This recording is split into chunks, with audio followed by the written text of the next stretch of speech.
الحمد لله نحمده ونستعينه ونستغفره ونعوذ بالله من شرور أنفسنا ومن سيئات أعمالنا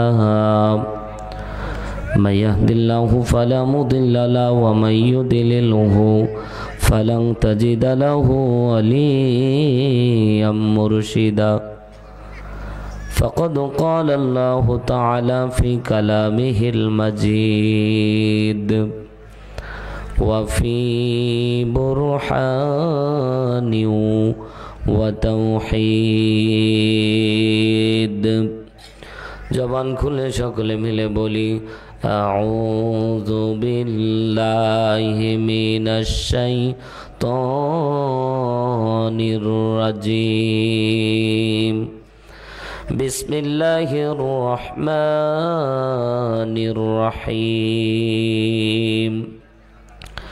يا أيها الذين آمنوا توبوا إلى الله توبوا إلى الله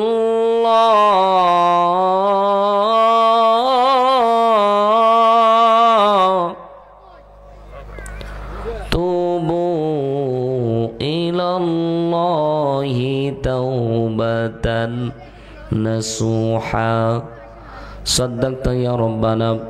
وعن أبي هريرة رضي الله تعالى عنه قال قال رسول الله صلى الله عليه وسلم قبل الموت يقول لا إله إلا الله فدخل الجنة رواه مسلم أو كما قال عليه الصلاة والسلام. আগে যাবি ভাই জান্নাতে নবীজির সাথে, ঘরবাড়ি ছেড়ে চলো মদিনাতে। বলেন ঘরবাড়ি ছেড়ে চলো মদিনাতে। মদিনাতে যেতে মন চাই কি চায় না? জোরে বলতে হবে, চাই কি চাই না? কিন্তু আমি জানি, গ্যারান্টি দিয়ে বলতে পারি, এখানে যারা বসে আছি 50% আমরা মক্কা মদিনা যাওয়ার এবিলিটি, কথা বলেন, আছে? জোরে বলেন, আছে? নাই। অনেকের আছে, অনেকের নাই। কিন্তু যাদের নাই তাদের জন্য সুসংবাদ ভাই। কারণ যখন ধনী ব্যক্তিটা 1 লক্ষ টাকা খরচ করে ওমরায় যায়, 6 লক্ষ টাকা খরচ করে হজে যায়, তখন আপনি আমি গরিব মানুষ হিসেবে কিছু না করতে পারলেও রসুল আপনাকে আমাকে একটা আমল শিক্ষা দিয়েছে। সেটা হলো, সে যখন যাবে মনে মনে নিয়ত করবেন যে আল্লাহ, আমারও যদি টাকা থাকতো তো আমিও মক্কা মদিনা যাইতে পারতাম। তো এই কথা বলার দ্বারা ফায়দা কি? পয়গম্বরে আরবি ডাক দিয়ে বলে, ও মক্কা মদিনা যে ওর ওমরা হজ কবুল হলো কি হলো না গ্যারান্টি আমি রসুল দিচ্ছি না, কিন্তু ওই গরিব ব্যক্তিটা এইরকম খালেস নিয়ত করার সাথে সাথে কবুলিয়াত হজ এবং ওমরা সব আল্লাহ তার আমল নামায় দিয়ে দেবে। আরো জোরে বলেন। তাহলে মদিনাওয়ালার প্রেম অন্তরে কম আসবে না বেশি? মহব্বতের সাথে বলেন ঘর বাড়ি ছেড়ে চলো মদিনাতে। মদিনাতে যাবার পরে পা দুখানা চুমিতে রে মদিনাতে যাবার পরে পা দুখানা চুমিতে রে মন পাখি তুই জুড়িয়ে নিবি, প্রাণ পাখি তুই জুড়িয়ে নিবি, কদম চুমিতে চুমিতে আইকে যাবি ভাই জান্নাতে নবীজির সাথে। ঘরবাড়ি ছেড়ে চলো মদিনাতে। বলেন ঘরবাড়ি। মীরের বাড়ি ঝাড়খোলা যুব সমাজের উদ্যোগে আজকের এই মুতাবারক মাহফিলের মুআজ্জাজ সম্মানিত সভাপতি বীর মুক্তিযোদ্ধা আলহাজ মোহাম্মদ সুলাইমান আলী ব্যাপারী সাহেব মঞ্চে উপবিষ্ট বাংলাদেশ জামাতে ইসলামীর সংগ্রামী দায়িত্বশীলবৃন্দ, আমন্ত্রিত অতিথিবৃন্দ, আমার সামনে দিনদার ইমানদার প্রাণপ্রিয় কোরআনপ্রিয় খালিদ তারিক সাইফুল্লাহর উত্তরসূরি নওজোয়ান যুবক ভাইয়েরা, মুরব্বী বাবাজিরা, স্নেহের কচিকাচারা, পর্দানিশি আমার মা এবং বোনেরা, এতক্ষণ কথা বলে মঞ্চ ধন্য করলেন আমার একান্ত শ্রদ্ধাভাজন বড় ভাই। আমরা যখন আলিম পড়তাম মুত্রাইল সিদ্দিকিয়া কামিল মাদ্রাসায়, সত্যিকার অর্থে ভাই যখন ঘরের মধ্যে প্র্যাকটিস করতো, ভাইয়ের দেখে আমরা শিখেছি। ভাইয়ের কাছে এসে বলতাম যে ভাই ওয়াজ কেমনে করতে হয় একটু শিখান, ভাইয়ের কাছে বসে থাকতাম। তো আল্লাহ তাআলা আমার প্রিয় ভাইকে তার কণ্ঠটা আমৃত্য কোরআনের জন্য সারা বিশ্বময় কবুল করুন। জোরে বলেন আমিন, আরও জোরে বলেন আমিন। এছাড়াও আজকের মাহফিলের সম্মানিত যারা স্বেচ্ছাসেবক যুবক ভাইয়েরা, বিশেষ করে আমার কলিজার টুকরা আলমগীর ভাই, জাহাঙ্গীর ভাই, আলামিন ভাই, আর আজকের মাহফিলের যারা শ্রম বুদ্ধি মেধা দিয়ে যারা সহযোগিতা করছেন, সকলকে আন্তরিক শুভেচ্ছা এবং অভিনন্দন। ইসলামের রীতি এবং নীতি অনুযায়ী সালাম, আসসালামু আলাইকুম ওয়া রাহমাতুল্লাহি ওয়া বারাকাতুহু। সর্বপ্রথম মহান আল্লাহর দরবারে মস্তক অবনত চিত্তে কালিমাতু শুকরিয়া আদায় করছি যে মহান আল্লাহ তাআলা জগদ্দল একটি পাথর আমাদের বুক থেকে নামিয়ে আজকে তাফসিরুল কোরআন মাহফিলে আসার এবং বসার তৌফিক দিলেন। খুশি হয়ে বলছি আলহামদুলিল্লাহ। আরো জোরে জবান খুলে বলছি আলহামদুলিল্লাহ। আজকের মাহফিল হওয়াতে খুশি না বেজার? কে কে খুশি হতে পারেননি হাত উঠান তো। সবাই খুশি না? ও ঝোঁকে তালে মেরেছেন না? ঝোঁকে তালে মারা যাবে না, কথা বোঝার চেষ্টা করতে হবে, নাহলে তো বিপদ ভাই। আমি ওয়াজ করবো একদিকে যাবে আরেক দিকে, টান দিব আল্লামা সাইদি হবে ভৈরবীর মতো। এজন্য আজকের মাহফিলে খুশি কে কে একটু হাত জাগান। লিল্লাহে তাকবীর। হয় না এ যুবক ভাইয়ের আওয়াজ তুলতে হবে লিল্লাহে তাকবীর। আজকের মাহফিল যদি হওয়াতে আপনি খুশি হন, তাহলে আর একবার জবান খুলে বলেন আলহামদুলিল্লাহ। লক্ষ কোটি দুরূদ সালাম আকায়ে নামদার তাজেদারে মাদিনা, নবিকুল শিরোমণি দো জাহানের মধ্যমণি, নির্যাতিত নিপীড়িত মানুষের একমাত্র পরম বন্ধু, যে নবীর আনিত আদর্শের মধ্যে রয়েছে সুখ আর শান্তি, পরকালে মুক্তি, যে নবীর আদর্শ বাস্তব জীবনে মেনে নিলে জান্নাতের গ্যারান্টি, সেই নবীর শানে জবান খুলে দরুদ পেশ করছি। সকলে বলছি সাল্লাল্লাহু আলাইহি ওয়াসাল্লাম। সম্মানিত হাজিরিন, মাহফিলের শুরুতেই আজকে আপনাদের সামনে একটি উদাহরণ দিয়েই আমি মূল আলোচ্য আয়াত সূরা তাহরিমের ৮ নম্বর আয়াত থেকে তাফসীর আকারে কথা বলার চেষ্টা করব। আল্লাহ রাব্বুল আলামিন আমাকে বলার, আপনাদেরকে শোনার, তদ অনুযায়ী সকলকে আমল করার তৌফিক আল্লাহ দান করুন, বলেন আমিন। অনেকেই মাঝে মাঝে বলে যে মাহফিলের মধ্যে লোক কম হচ্ছে। আসলে ভাই, তাফসীর মাহফিল অনেক বেশি হচ্ছে। যেই পরিমাণ লোক হয় এটাই শুকরিয়া আদায় করতে হয়, আলহামদুলিল্লাহ বলেন। কারণ এটা হচ্ছে কোরআনের মাহফিল, জান্নাতের বাগান। আপনারা যারা এসেছেন তার আল্লাহর মেহমান। বিশ্বাস হয় কি হয় না? আল্লাহ তাআলা বলেন, দুনিয়ার মানুষ যখন একজন আরেকজনকে ইনভাইটেশন কার্ড পাঠায়, দাওয়াত নামা পাঠায়, তখন সে ব্যক্তি তার দাওয়াতের জন্য প্রস্তুত হয়ে যায়। আজ থেকে প্রায় 10 দিন আগ থেকে আপনাদেরকে ইনভাইটেশন কার্ড পাঠানো হয়েছে, কিন্তু যারা সচ্চা ইমানদার, যারা কোরআনের পাগল, যাদেরকে আল্লাহ ভালোবাসে, তাদেরকেই কেবল এনেছে। বাদবাকি ওই মানে যেগুলো হচ্ছে চিটাগুর, এদেরকে আল্লাহ কবুল করে নাই। জোরে বলেন আল্লাহু আকবার। এজন্য লোক হয়েছে কম, আওয়াজ হবে না একদম তা কিন্তু না। মুসলমানের দিকে তাকালে, আমরা ইতিহাসের দিকে তাকালে দেখতে পাই মুসলমানের সংখ্যা কম ছিল, কিন্তু বিজয়ের পতাকা আল্লাহ মুসলমানদেরকেই দিয়েছে। কথা জোরে বলেন ঠিক না বেঠিক? শুধু আল্লাহর দরবারে কোয়ালিটি না, আল্লাহর দরবারে কোয়ান্টিটির দরকার। আল্লাহর দরবারে আল্লাহর দরবারে সংখ্যা দীক্ষের দরকার নাই, ইমানে বলিয়ান হয়ে কারা আল্লাহর দিকে আসতে চাই এটাই আল্লাহ দেখতে চাই। এরা সংখ্যায় কত হলো এটা আল্লাহ দেখতে চাই না, বরঞ্চ যদি 10 জন মুসলমান দাঁড়াই আল্লাহ রব্বুল আলামিন বলেন এরা যদি তাওয়াক্কুল করে আমার দিকে, আমি আসমান থেকে হাজারো ফেরেশতা নাজিল করে এই 10 জনকে এই মানুষের মাথার উপরে এদের সম্মানকে আমি আল্লাহ বুলন্দ করে দেব। কথা জোরে বলেন ঠিক না বেঠিক? কিন্তু মুসলমান আমরা মনে করি যে লোক বেশি হলেই মনে হয় না, মুসলমানের ক্ষেত্রে এটা প্রযোজ্য না। মুসলমান শুধু ইমানে বলে বলিয়ান হয়ে 10 জন যদি দাঁড়ায় তো বিজয় পতাকা নিশান উড়ায়া যিনি দিতে পারেন চিৎকার দিয়ে বলেন তিনি কে? জোরে বলতে হবে তিনি কে? আমরা মনে করতাম যে মনে হয় যে হারে তারা দেশ শাসন করতেছিল আর আমাদের প্রতি অত্যাচার করতেছিল, আমরা মনে করতেছিলাম যে আল্লাহ কোনো রকম এরা সরবে না।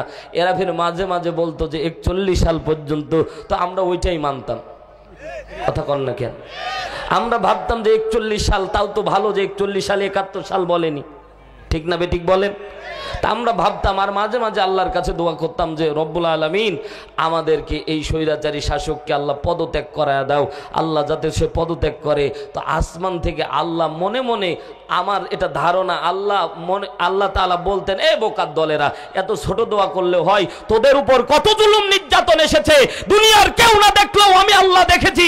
আসমান থেকে আমি আল্লাহ রণচক্ষু ওই জমিনের মধ্যে ছিল, আয়না ঘরে ঢুকিয়ে কত মানুষের জীবন নাশ করেছে, কত মানুষকে নিরপরাধ মানুষগুলিকে রাতের অন্ধকারে গুলি করে ক্রস ফায়ার দিয়ে মেরেছে, দুনিয়ার কেউ না দেখলেও আমি আল্লাহ আসমান থেকে দেখেছি। কথা জোরে বলেন ঠিক না বেটি? আল্লাহ দেখেছে আর বলছে বোকার দলেরা এত ছোট দোয়া করলে হয়, তোরা যদিও দোয়া করেছিস ছোট, আমি আল্লাহ এমন কবুল করেছি এরা শুধু পদত্যাগ না, এর এমন দেশ ত্যাগ করাবো এর নাম নিশানা খুঁজে পাওয়া যাবে না। কথা জোরে বলেন, কথা জোরে বলেন ঠিক কি না? আল্লাহ এমন খেলা দেখাইলো, ইন্নাহুম ইয়াকিদুনা কাইদা ওয়া আকিদু কাইদা ফামাহিলিল কাফিরিনা আমহিলহুম রুয়াইদা।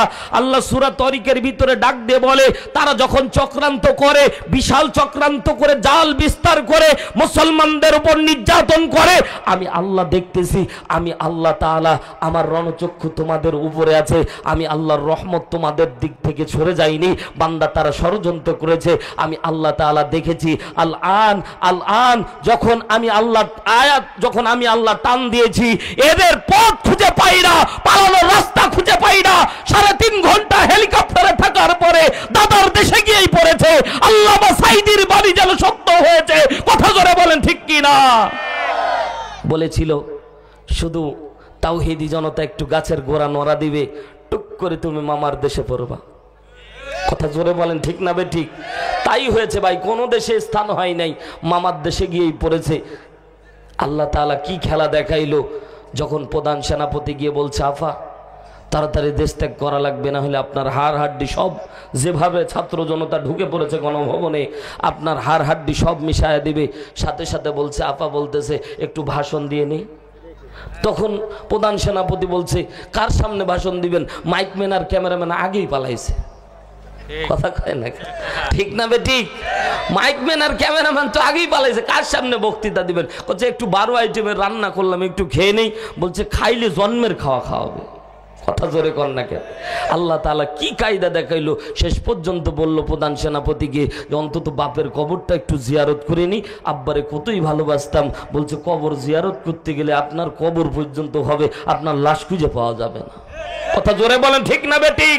বাংলাদেশে স্বৈরাচারী শাসক ছিল এরশাদ সরকার, কিন্তু 23 জুলুমের নির্যাতন চূড়ান্ত পর্যায়ে করেনি, এজন্য এরশাদ সরকারকে বাংলাদেশ থেকে পালানো লাগেনি। আল্লাহর কসম করে বলি, ক্ষমতার পালাবদল আজও ছিল, কালকেও হবে। ক্ষমতার পালাবদল চিরস্থায়ী না, ক্ষমতা আজ আছে কালকে থাকবে না, কিন্তু যারা স্বৈরাচারী শাসক হবে তাদের নাম নেওয়ার লোক খুঁজে পাওয়া যাবে না। কথা জোরে বলেন ঠিক না বেঠিক? এজন্য বলবো ক্ষমতা পেয়ে লাফালাফি করা, জোরে বলেন ক্ষমতা পেয়ে লাফালাফি করা, ক্ষমতার মালিক কে? আরো জোরে বলেন কে? আল্লাহ তাআলা বুঝিয়েছে, এ ইমানদার বান্দারা শুনে নাও, আমি আসমানের মালিক আল্লাহ তোমাদেরকে বলছি, আমার শত্রু যত বড়, আমি আল্লাহ মিসাইল ব্যবহার করেছি তত ছোট। কথা জোরে বলতে হবে ঠিক না বে ঠিক? ফেরাউন নিজেকে আনা রব্বুকুমুল আলা বলে দাবি করেছে, আল্লাহ বলেছে শুধু ওয়েট এন্ড সি, দেখো আমি আল্লাহ করি কি। পানির মধ্যে চুবায় চুবায় মেরেছে, সাধারণ পানি দিয়ে একজন ফেরাউনকে আল্লাহ লোহিত সাগরে চুবায় চুবায় মেরেছিল। কথা জোরে বলেন ঠিক না বেঠিক?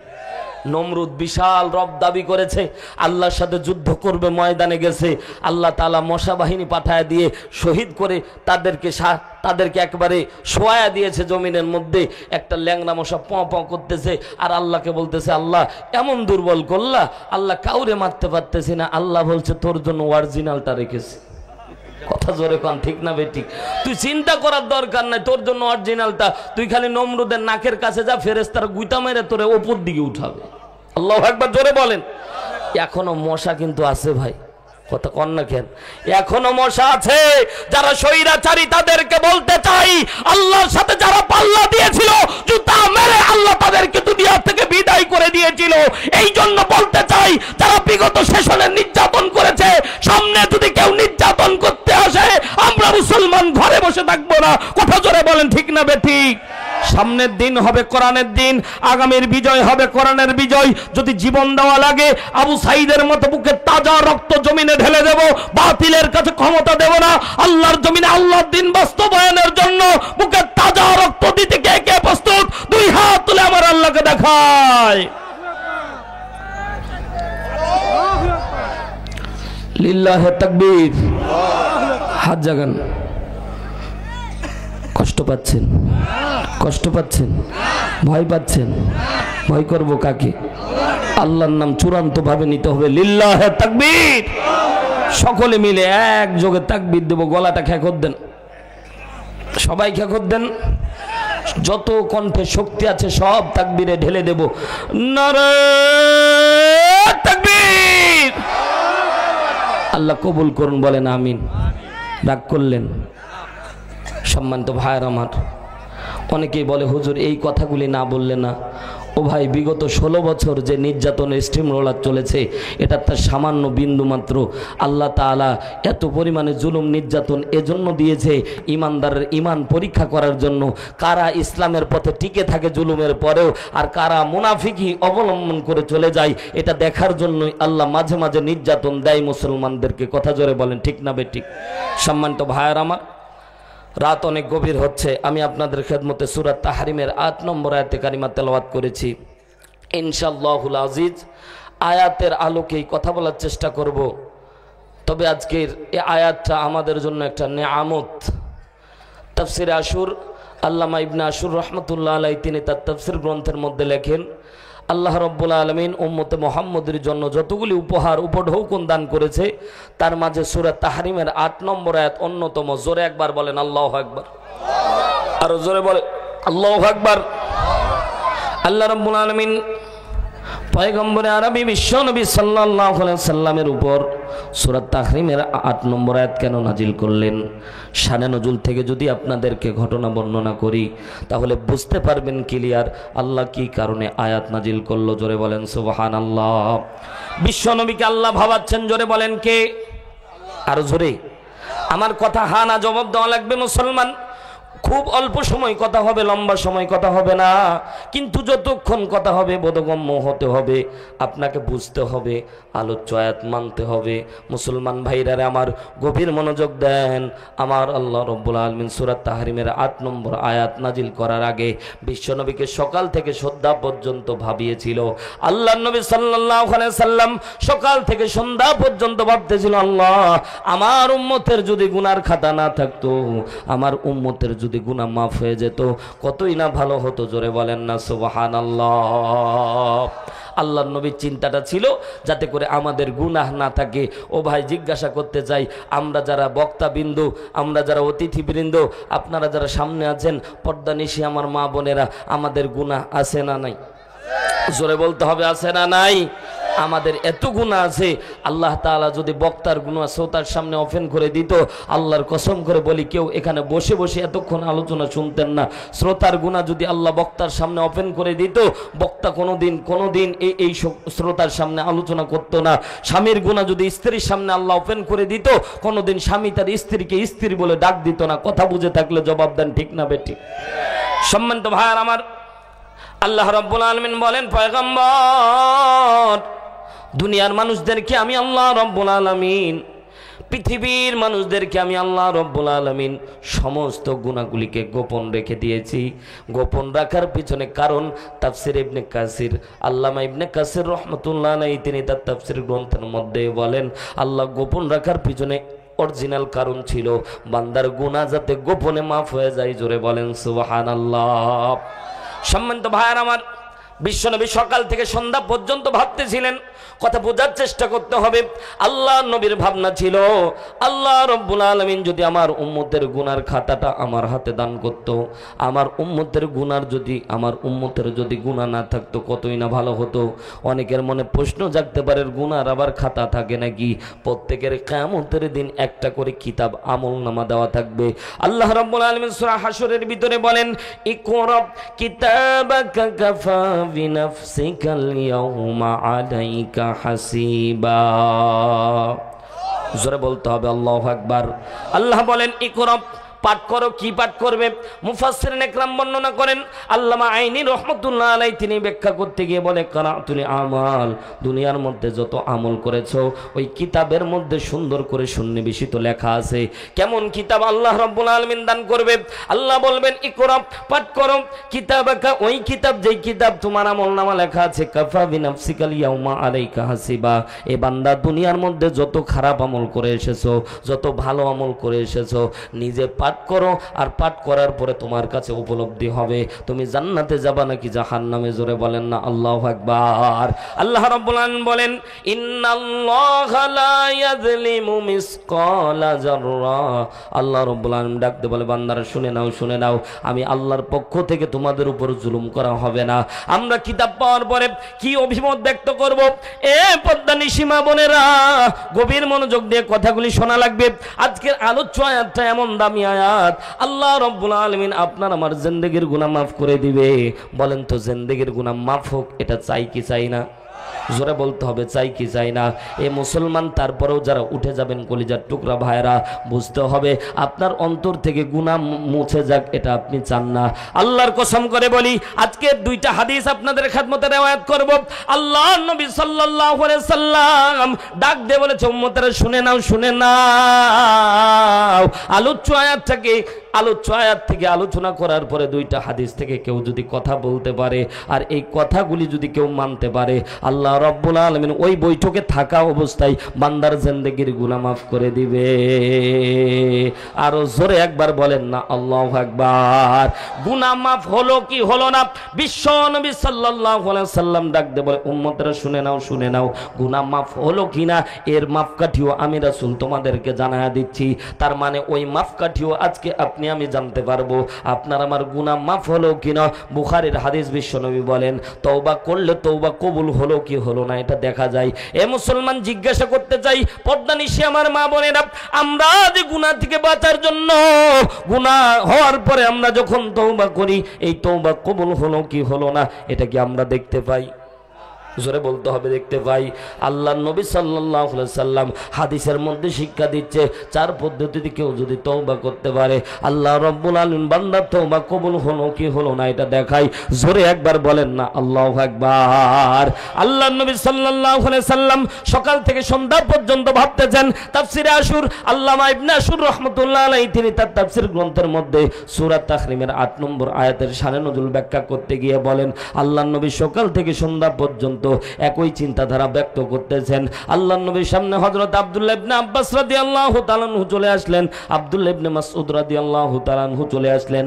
আব্দুল্লাহ ইবনে আব্বাস থেকে বর্ণনা করতেছেন ইমাম মুজাহিদ রাহমাতুল্লাহ আলাইহি, ইমাম মুজাহিদ থেকে ইমাম কাতাদা রাহমাতুল্লাহ আলাইহি বর্ণনা করতেছেন, আল্লাহর নবী সাল্লাল্লাহু আলাইহি সাল্লামকে আব্দুল্লাহ ইবনে আব্বাস রাদিয়াল্লাহু তাআলা আনহু ডাক দিয়ে বললেন, নবী গো, আজকে কেমন জানি আপনাকে পেরেশানির মধ্যে থাকার মতো মনে হচ্ছে। ওগো নবীজি, কি পেরেশানি, আপনি কি পেরেশানিতে পড়ে আছেন?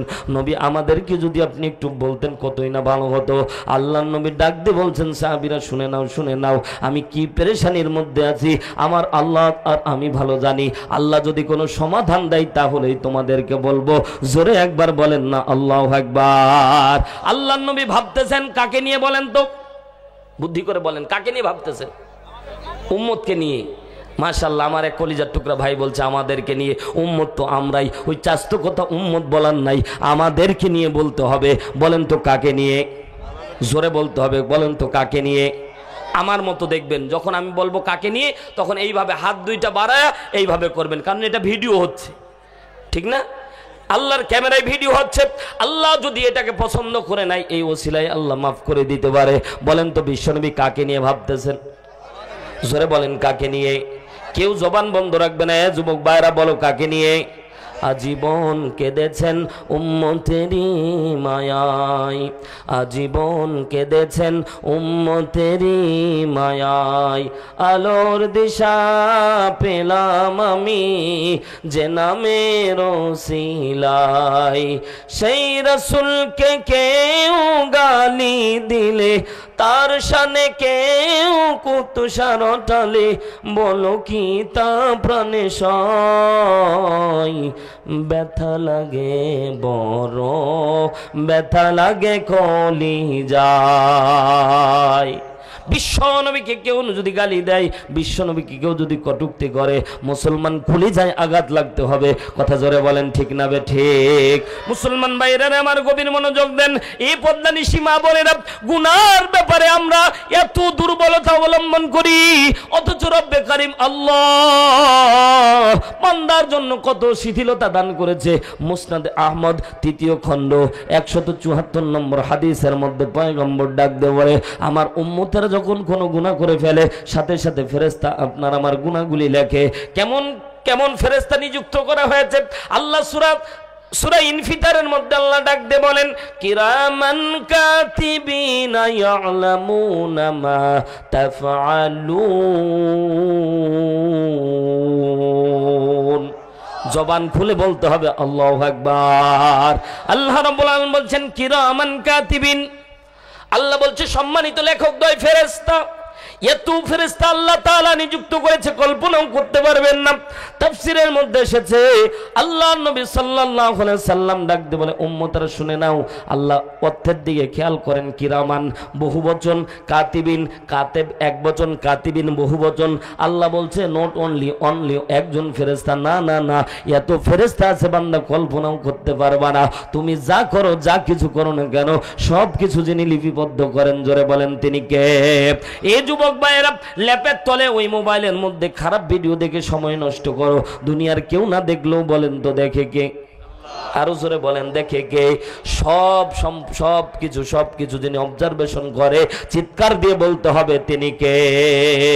আল্লাহ রাব্বুল আলামিন বলে, বান্দারা যখন তোমার গুনাহ হয়ে যায়, গুনাহ হওয়ার সাথে সাথে ফেরেশতারা কাউন্টার দিয়ে বলে, আল্লাহ বান্দা তো গুনাহ করে ফেললো, আল্লাহ গুনাহ কি লিখবো?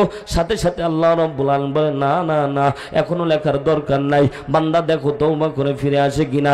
কিন্তু বান্দা তওবা করে ফিরে আসে না। জোহরের ওয়াক্ত যখন হয়ে যায়, সাথে সাথে ফেরেশতারা আল্লাহকে ডাক দিয়ে বলে, ওগো রব্বুল আলামিন, এখনো তো বান্দা ফিরে আসলো না, এখন কি লিখবো? বলে, না না না, এখনো লেখার দরকার নাই। আরো আসরের ওয়াক্ত হয়ে গেল, মাগরিবের ওয়াক্ত হয়ে গেল, এশারের ওয়াক্ত হয়ে গেল। বান্দা যখন ঘুমিয়ে পড়লো, আল্লাহর কাছে ফেরেশতারা বলে, ও রব্বুল আলামিন, বান্দা তো ঘুমায়া পড়লো রে আল্লাহ, এখন কি লিখবো? আল্লাহ আফসোস করে বলে, বান্দা তোর নরম ঠোঁটের দিকে বারবার চাইছিলাম, তুই শুধু তওবা করবি, আল্লাহ ভুল হয়েছে মাফ করে দাও, তোর গুনাই লেখা হতো না, তোর গুনাই লেখা হতো না। জোরে বলেন না আল্লাহু আকবার। কি কপাল পোড়া আমরা, তারপরেও ফিরে আসি না। কি কপাল পোড়া আমরা, নিজের মতো ঘুমায়া পড়ি। এ মুসলমান, কখনো কি চিন্তা করে দেখেছেন ঘুমায়া পড়লে কেমন জানি একটা সিচুয়েশন তৈরি হয়ে যায়? 8 ঘন্টা ঘুমান, 10 ঘন্টা ঘুমান, দেখবেন এই ঘুমটা এমন ঘুম, ও কলিজার টুকরা ভাইয়েরা, ঘুমটা এমন ঘুম, ঘুমের ভিতরে কি হয় কিচ্ছু জানি না। বিশ্বনবী বলেন, মৃত্যু ঘুমকে অর্ধ মৃত্যু বলে তুলনা করা হয়েছে, ঘুমকে অর্ধেক মৃত্যুর সাথে তুলনা করা হয়েছে। ঘুমানো আর মৃত্যু বরণ করা একই, শুধু সেন্স থাকে আর থাকে না। এ মুসলমান ভাইয়েরা, আল্লাহর নবী সাল্লাল্লাহু আলাইহি সাল্লাম ডাক দিয়ে বলে, উম্মতরা শুনে নাও, এই যে তোমরা মরণ ঘুমের দিকে নিজেকে শায়িত করে ফেললা, আপনি আমি দুনিয়া থেকে বিদায় নিয়ে চলে যাব কি যাব না? কার কখন মৃত্যু হবে কেউ জানি না। কবরের জিন্দেগিতে যদি গুনাহ নিয়ে যান, কবরের জিন্দেগি আপনার আমার জন্য খারাপ হয়ে যাবে। এ মুসলমান গভীর মনোযোগ দেন, দুনিয়া আপনার আমার থাকার জায়গা নেই। এই দুনিয়া ছেড়ে বিদায় নিয়ে চলে যাওয়া লাগবে, কথা বলেন ঠিক কিনা? দুনিয়া থাকার জায়গা নয় রে দুনিয়া, দুনিয়া থাকার জায়গা নয়। ঠিক না বেটি? জোরে বলেন ঠিক না বে ঠিক? দুনিয়া থাকার জায়গা নয় রে দুনিয়া, দুনিয়া থাকার জায়গা নয়। না ফেরার দেশে যাইবা একদিন ফেসে, না ফেরার দেশে যাইবা একদিন ফেসে, আর তো ফিরাইবা না ও দুনিয়া, দুনিয়া থাকার জায়গা নয়। কথা জোরে বলতে হবে, ঠিক না বে ঠিক? নাকের কাছে জীবন তোমার, মরণ গারের পিছে, প্রাণ পাখি দিলে ফাঁকি, সবই তোমার মিছে। জোরে বলেন ঠিক কি না? নাকের কাছে জীবন তোমার, মরণ ঘাড়ের পিছে, প্রাণ পাখি দিলে ফাঁকি, সবই তোমার মিছে। চোখ বুঝিলে একবার তুমি, হায়রে চোখ বুঝিলে একবার তুমি, আর তো ফিরা আইবা না। দুনিয়া থাকার জায়গা না, দুনিয়া থাকার জায়গা নয় রে দুনিয়া, দুনিয়া থাকার জায়গা নয়। মুসলমান আপনার আমার কবরের জিন্দেগিতে চলে যাওয়া লাগবে। কবরের জিন্দেগিটা কেমন একটু সামনে আপনাদের সামনে আলোচনা করব। বিশ্বনবী আমার সকাল থেকে সন্ধ্যা পর্যন্ত চিন্তা করতেছিল, গুনার কিতাব বোঝানোর জন্য আমি আয়াতগুলি নিয়ে আসলাম। এ মুসলমান গভীর মনোযোগ দেন, প্রত্যেকের আমল নামা একটা করে কিতাব দান করা হবে। এই কিতাবের মধ্যে লেখা থাকবে ভালো কি আমল করেছেন, খারাপ কি আমল করেছেন। আল্লাহ রাব্বুল আলামিন বলেন, ফামান ইয়ামাল মিসকালা যাররাতিন খায়রান ইয়ারা ومن يعمل مثقال ذرة شرا يره। আল্লাহ বলে, বান্দা দুনিয়ার মধ্যে যে ভালো আমল, যে বিন্দু পরিমাণে ভালো আমল যদি করো সেটাও তোমার কাছে লিপিবদ্ধ থাকবে। এই বান্দা দুনিয়ার মধ্যে যদি খারাপ আমল করো ওটাও তোমার জন্য লিপিবদ্ধ থাকবে, কোনো কিছু বাদ যাবে না। এই বাদ যাবে না শব্দ আল্লাহ রাব্বুল আলামিন সূরা বনী ইসরাঈলের মধ্যে ডাক দিয়ে বলছেন, যখন কিতাব দেখাও, যখন কিতাব আল্লাহ হাতের মধ্যে দান করে দিবেন, আশ্চর্য হয়ে যাব। এই শব্দটাও আল্লাহ কোরআনের মধ্যে বলছেন সূরা বনী ইসরাঈলের ভিতরে। আল্লাহ ডাক দিয়ে বলবেন, এ বান্দারা কিতাব দেখার পরে তোমরা কি বলবা? মালি হাদাল কিতাব, এটা আবার কেমন কিতাব? আলা ইউগাদিরু সগীরা, যেখানে ছোট আমলটাও বাদ যায় নাই, বড় আমলটাও বাদ যায় নাই। আল্লাহ কেমন কিতাব আপনি দান করলেন, জোরে বলেন না আল্লাহু আকবার। ওই যে সিনেমার মধ্যে যখন ছায়াছবি আপনারা দেখেন, মাঝে মাঝে খেয়াল করে দেখবেন চিত্রনায়িকা বা চিত্রনায়ক, খেয়াল করে দেখবেন ইতিহাস যখন ডায়েরিটা খুলে দেখবেন, খেয়াল করে ডায়েরির পাতায় যখন অতীত জীবন দেখে, খেয়াল করে দেখবেন ভিডিও চিত্র ওপেন হয়ে যায়। কথা জোরে বলেন ঠিক না বেটি? এটা বোঝানোর জন্য বলতেছি। ও ভাই, এমন কিতাব আল্লাহ দান করবে, ওই কিতাবের পৃষ্ঠাগুলি শুধু লেখা থাকবে না ভাই, ভিডিও আকারে আপনার আমার জন্য ওটা লিপিবদ্ধ থাকবে এবং ভিডিও আকারে আল্লাহ তাআলা দেখাবে। অস্বীকার করার সুযোগ আল্লাহ রাব্বুল আলামিন আপনাকে আমাকে দেবে না। এই জন্য আল্লাহ বলে, ইন্নাল্লাহা লা ইয়াজলিমু মিসকালা যাররা, আমি বিন্দু মাত্র তোমার উপর জুলুম করব না বান্দা। কিতাব পাঠ করার পরে জান্নাতি মনে হলে জান্নাতের দিকে চলে যাবা। ওয়াল বিসুবিল জান্নাহ, ওই যে জান্নাত আছে জান্নাতের দিকে চলে যাও। ওয়াল বিসুবিল জান্নাহ, আল্লাহ বলছে জান্নাতের দিকে চলে যাও। আর খারাপ আমল পাওয়ার পরে আল্লাহ রাব্বুল আলামিন বলবে, বান্দারা শুনে নাও, শুনে নাও। খারাপ আমল পাওয়ার পরে কোনো বান্দা বলবে না আল্লাহ আমি জান্নাতে যাব। কথা জোরে বলেন ঠিক না বেঠিক? মুসলমান ভাইরা আমার গভীর মনোযোগ দেন। আল্লাহ নবী সাল্লাল্লাহু আলাইহি সাল্লাম সকাল থেকে সন্ধ্যা পর্যন্ত চিন্তা করেছেন। আল্লাহ নবী যখন রাত্রিবেলা ঘুমিয়েছেন, আল্লাহু আকবার বলেন, জোরে বলেন আল্লাহু আকবার। আপনারা কি রাগ করতেছেন? ছেড়ে দেই, মোনাজাত দিয়ে দিই নাকি বলে? হ্যাঁ, উঠানো যাবে না ভাই, যতক্ষণ থাকবেন এখানে বসে থাকা লাগবে। আর যদি আপনার এক নম্বরে চাপ হয় তাহলে এক আঙ্গুল চারবেন, বুঝতে হবে, তা আপনি চলে যাবেন, আঙ্গুল তোলার পরে চলে যাবেন। কিন্তু এভাবে উঠে যাওয়া যাবে, ভালো না লাগলে সিগন্যাল দিবেন। কারণ আমিও বিপদের মধ্যে আছি, প্রত্যেক দিন ওয়াজ মাহফিল, এত ওয়াজ মাহফিল করলে শরীরও ঠিক থাকে না। আপনারা শুধু খালি সিগন্যাল দিবেন, হুজুর ছেড়ে দেন, আল্লাহর কসম আমি তখনই মোনাজাত ধরবো। ভালো না লাগলে তো জোর করে ভালোবাসা হয় না, ঠিক না বেঠিক বলেন? জোরে বলেন ঠিক না বেঠিক? লিল্লাহে তাকবীর। আমি এক মাহফিলে বললাম যে পেশাবের জন্য কয় নাম্বার, আর পায়খানার জন্য 2 নাম্বার। কিছুক্ষণ পর এক মুরব্বী 3 আঙ্গুল। আমি তখন বলছি, চাচা গো, আমি তো 3 আঙ্গুল জন্য জানি না। কত হুজুর বিড়ি খাবো। কি খাবে? আজকে অনেকেই ভাই বিড়ির নেশা মাঝে মাঝে উঠে টুক করে ঢুকে বাইরে যায়, আবার বিড়ি খেয়ে চলে আসে। তাও ভালো কথা, কোন ঠিক না বেঠিক? বিড়ি খাওয়া যাবে? এ যুবক ভাইরা, নেশা করা যাবে? নেশার নৌকায় আর পাংখা লাগানোর সময় নাই। এখন আমরা কোরআনের নৌকায় পাংখা লাগাবো। জোরে কথা বলেন, ঠিক না বেঠিক? এ যুবক ভাইরা, কথা বলো, ঠিক না বেঠিক? আমরা আজকে নেশাতে হাবুডুবু খাচ্ছি।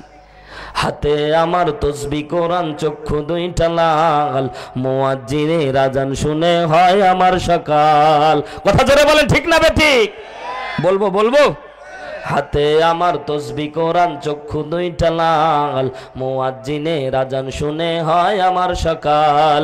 মসজিদটাই আমার ফেরেশতা ভরা পবিত্র স্থান, আমাদের সাথে হয় না ইয়ারি, হয় না অভিমান। আজ আবেগ দিয়া তাহাজ্জুদের নামাজে দাঁড়াইছি, পাগল হইয়া খোদার প্রেমে পারি জমাইছি। আজ আবেগ দিয়া তাহাজ্জুদের নামাজে দাঁড়াইছি, পাগল হইয়া খোদার প্রেমে পারি জমাইছি। কথা জোরে বলতে হবে, ঠিক না বেঠিক? অনেক যুবক ভাই বলতেছে, হুজুর এটা গগন সাকিবের গান। ওই নেশার নৌকায় পাংখা লাগানোর আর সময় নাই, আমরা এখন কোরআনের নৌকায় পাংখা লাগাবো। কথা জোরে বলেন, ঠিক না বেঠিক? অনেক নেশা খুঁইরা দেখছি কোনো মজা নাই, তোমার নেশার মাঝে প্রভু শান্তি খুঁজা পায়। কথা জোরে বলেন, ঠিক না বেঠিক? কারণ ভাই একটা জিনিস মনে রাখবেন, নামাজের প্রতি যদি মানুষের আসক্তি না জন্মে, তাহলে ও কোনোদিন ফজরের নামাজে কষ্ট করে লেপের তল থেকে উঠে যাইতে পারবে না। কথা জোরে বলেন, ঠিক না বেঠিক? খালি ওই নেশার দিকে, নেশা এক জিনিস, কিন্তু আল্লাহর দিকে যদি নেশা হয়, তাহলে ওই নেশা জান্নাত পর্যন্ত পৌঁছায় দিবে। জোরে বলেন আল্লাহু আকবার। যদিও এটা নেশার সাথে তুলনা দেওয়া ঠিক না, তবুও তুলনা দিচ্ছি এজন্য, কারণ একটা জিনিস বুঝানোর জন্য, আসক্তি বুঝানোর জন্য নেশা শব্দ ব্যবহার করা হচ্ছে। এটা মাজাজি অর্থে অন্যদিকে আবার নিয়েন না।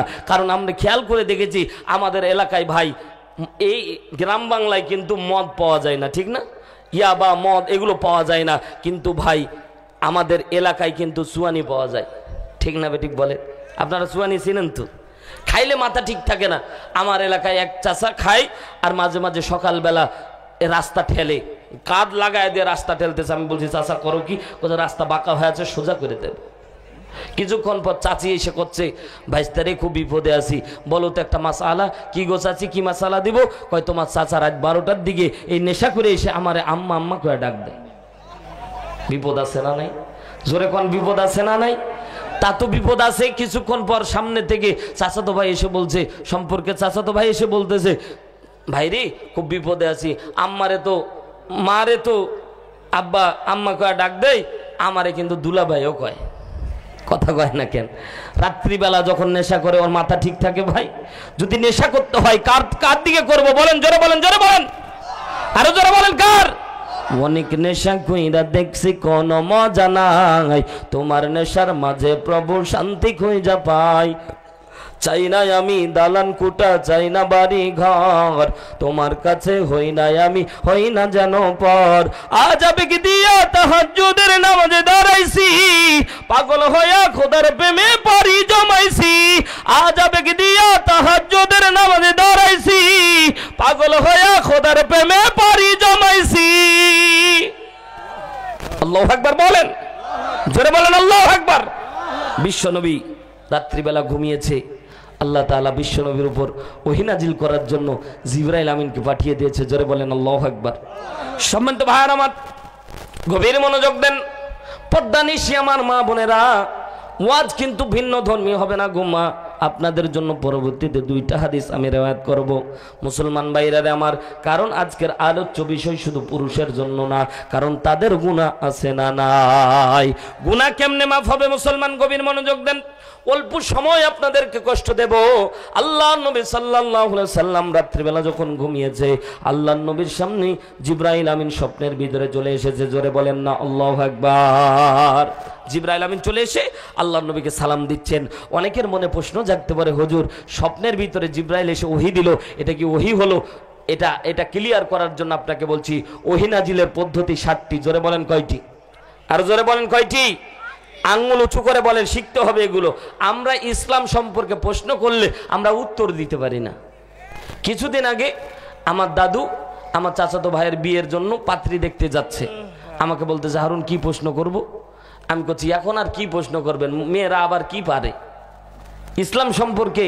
এখন মেয়েরা ওই ফেসবুক আর ইউটিউব খুব পারে, টিকটক খুব পারে, কথা কয় না কেন? জোরে কথা ঠিক না বে ঠিক? টিকটক ভালো পারে, কিন্তু ওদেরকে ইসলামিক প্রশ্ন করলে ওরা ফেল মারে। কথা জোরে বলেন ঠিক না বে ঠিক? আপনাদের এলাকার মা বোন ব্যতিক্রম, আমি আমাদের এলাকার কথা বলতেছি ভাই, ঠিক না? আপনাদের এলাকার দুর্নাম করে মাইর খাবো নাকি ভাই? তো যখন গেছে তা আমি বলছি যে দাদু আর কি প্রশ্ন করবেন, তা আপনি সে কয় ওয়াক্ত নামাজ, একটু নামাজ কালাম একটু জিজ্ঞাসা করিয়েন যদি পারে কি পারে না। তা আমার দাদু জিজ্ঞাসা করছে প্রথম প্রশ্ন, বা বলো তো ফজরের সুন্নাত নামাজ কয় রিকাত? ও জীবনও নামাজ পড়েনি, ওর মাও পড়েনি কোনোদিন। মনে মনে চিন্তা করতেছে আরে কয় রিকাত কই আর কয় রিকাত কই, বিপদে পড়ি। আস্তে আস্তে ওর মা আবার কানে কানে বলতেছে, ওটা আবার শোনা যাচ্ছে। দাদু বলতেছে, ওর মা কানে কানে কয়ে দিল যে কম কয়ে ঠকিস না মা, বেশি কয়ে ঠক। তখন বলতেছে, ও আবার বলতেছে মা কত কব? কছে অন্তত 20-25 ক। ও তখন করছে 40 রাকাত। আমার দাদু করছে ও যদি 40 রাকাত ভাই ফজর পরে ও তো জোহর বানায় দিবে। কথা কোন ঠিক কিনা? ও নামাজ পড়বে না, ঘরের কাজ করবে। কথা জোরে বলেন ঠিক না বে ঠিক? এজন্য ইসলাম সম্পর্কে একটু টুকিটাকি জানার দরকার আছে না নাই? জোরে বলেন আছে না নাই? ওহী নাজিলের পদ্ধতি 7টি। জোরে বলেন কয়টি? সবাই বলেন কয়টি? জোর হলো না কয়টি? আঙ্গুল উঁচু করেন আমার মতো, মনে থাকবে ভাই, কষ্ট করাচ্ছি এর জন্য মনে থাকবে। লিল্লাহে তাকবীর। ওহী নাজিলের পদ্ধতি কয়টি? দেখেন কিডা জবান বন্ধ রাখে আল্লাহর জবান প্যারালাইসিস করে দিবে। জোরে বলেন, আল্লাহ মাফ করুক। জোরে বলেন কয়টি? আল্লাহ রাব্বুল আলামিন কুরআনুল কারীম নাজিল করেছে 7 পদ্ধতিতে। 1 নম্বর পদ্ধতি ঘন্টা ধ্বনির নয়, 2 নম্বর পদ্ধতি জিবরাইলের নিজ আকৃতিতে, 3 নম্বর পদ্ধতিতে দাহিয়াতুল কালবি মানুষের আকৃতিতে, 4 নম্বর মাঝে মাঝে ইসরাফিল আলাইহিস সালাতু ওয়াস সালাম ওহী নিয়ে আসতো, 5 নম্বর আল্লাহ রাব্বুল আলামিন সরাসরি বিশ্বনবীকে দান করত, 6 নম্বর পর্দার অন্তরালে আল্লাহর নবী, 7 নম্বর হচ্ছে স্বপ্ন যোগে আল্লাহর নবীকে আল্লাহ তাআলা ওহী নাজিল করত। জোরে বলেন সুবহানাল্লাহ। সম্মানিত ভাইয়ের আমার, স্বপ্ন যোগে আল্লাহ রাব্বুল আলামিন অনেকগুলি আয়াত দান করেছে। তার মাঝে সূরা তাহরিমের 8 নম্বর আয়াত, জিবরাইল আমিন সালাম দিয়ে দিলেন, ইয়া রাসূলুল্লাহ ইয়া হাবিবাল্লাহ, আল্লাহ রাব্বুল আলামিন আজকে আমি জিবরাইল আজকে আপনার সাথে কথা বলবো না, আজকে কথা বলবেন যিনি রাহমাতুল্লিল, আজকে কথা বলবেন যিনি আল্লাহ রাব্বুল আলামিন তিনি। জোরে বলেন আল্লাহু আকবার। সাথে সাথে জিবরাইল মাইনাস হয়ে গেল। আল্লাহর নবীর সংলাপের মধ্যম পন্থা অবলম্বন করার জন্য জিবরাইল এসে পরিচয় করায়া দিয়ে জিবরাইল মাইনাস হয়ে গেল।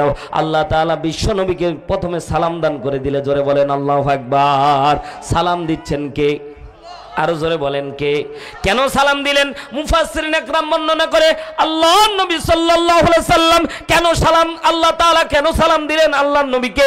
কারণ আল্লাহ রাব্বুল আলামিন বোঝাচ্ছে, হাবিব আপনি যে তেলাওয়াত করেছেন আসসালামু কাবলাল কালাম, কথার পূর্বে সালাম, যে আগে কথা বলতে চাইবে সংলাপ ধর্মীর আল্লাহর নবী সাল্লাল্লাহু আলাইহি সাল্লামকে আল্লাহ শিক্ষা দান করতেছে, হাবিব শুনে নেন যে আগে কথা বলতে চাইবে সে আগে সালাম দেওয়া লাগবে। জোরে বলেন সুবহানাল্লাহ।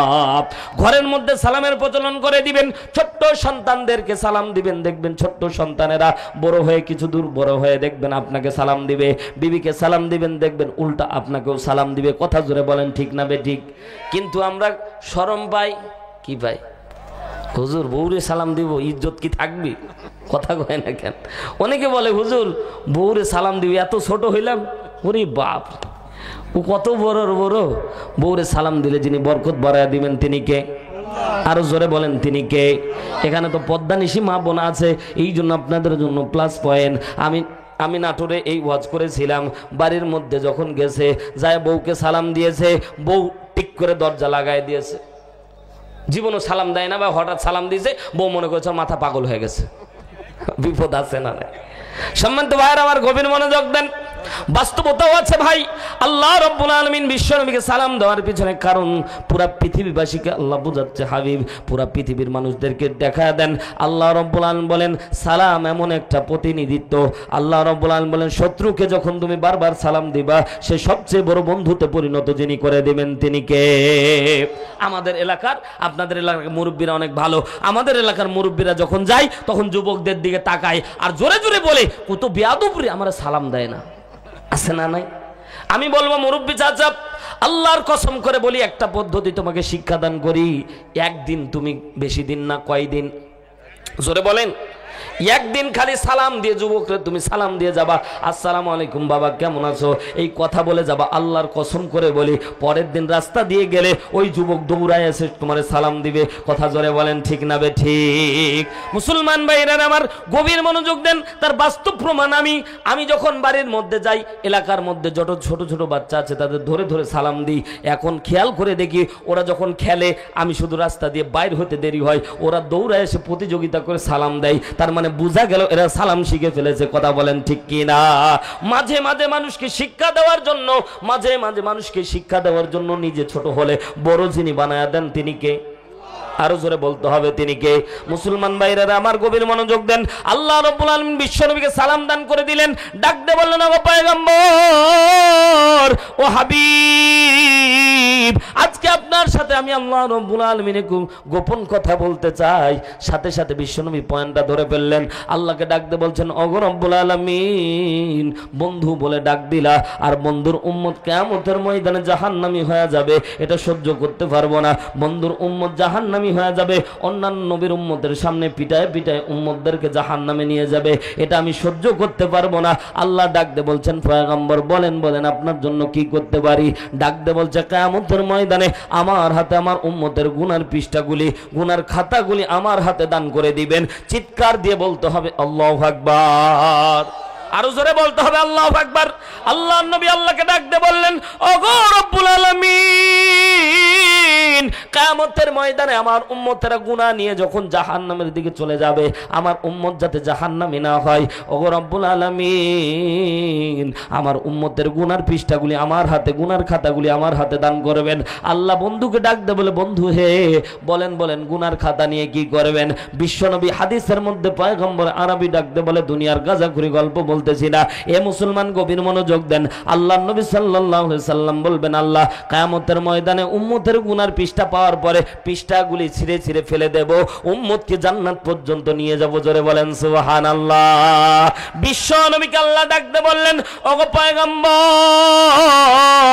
আপনি যা ভাবতেছেন তা কিন্তু না, অতগুলো গুড় হাফ কেজি না। কিয়ামতের ময়দানে সিচুয়েশন অনেক অ্যাবনর্মাল থাকবে না ওগো পয়গম্বর, কিয়ামতের সিচুয়েশন অনেক কঠিন থাকবে, কারণ কিয়ামতের ময়দানে লক্ষ লক্ষ মানুষ জমায়েত হবে, আর আপনার উম্মতের গুনার পৃষ্ঠাগুলি আপনার হাতে দান করে দেব, কিতাবগুলি আপনার হাতে দান করে দেব, সিরে উম্মতকে নিয়ে জান্নাতে চলে যাবেন। সবাই মানলেও নবী মুসা মানবে না। কথা জোরে বলেন ঠিক কি না?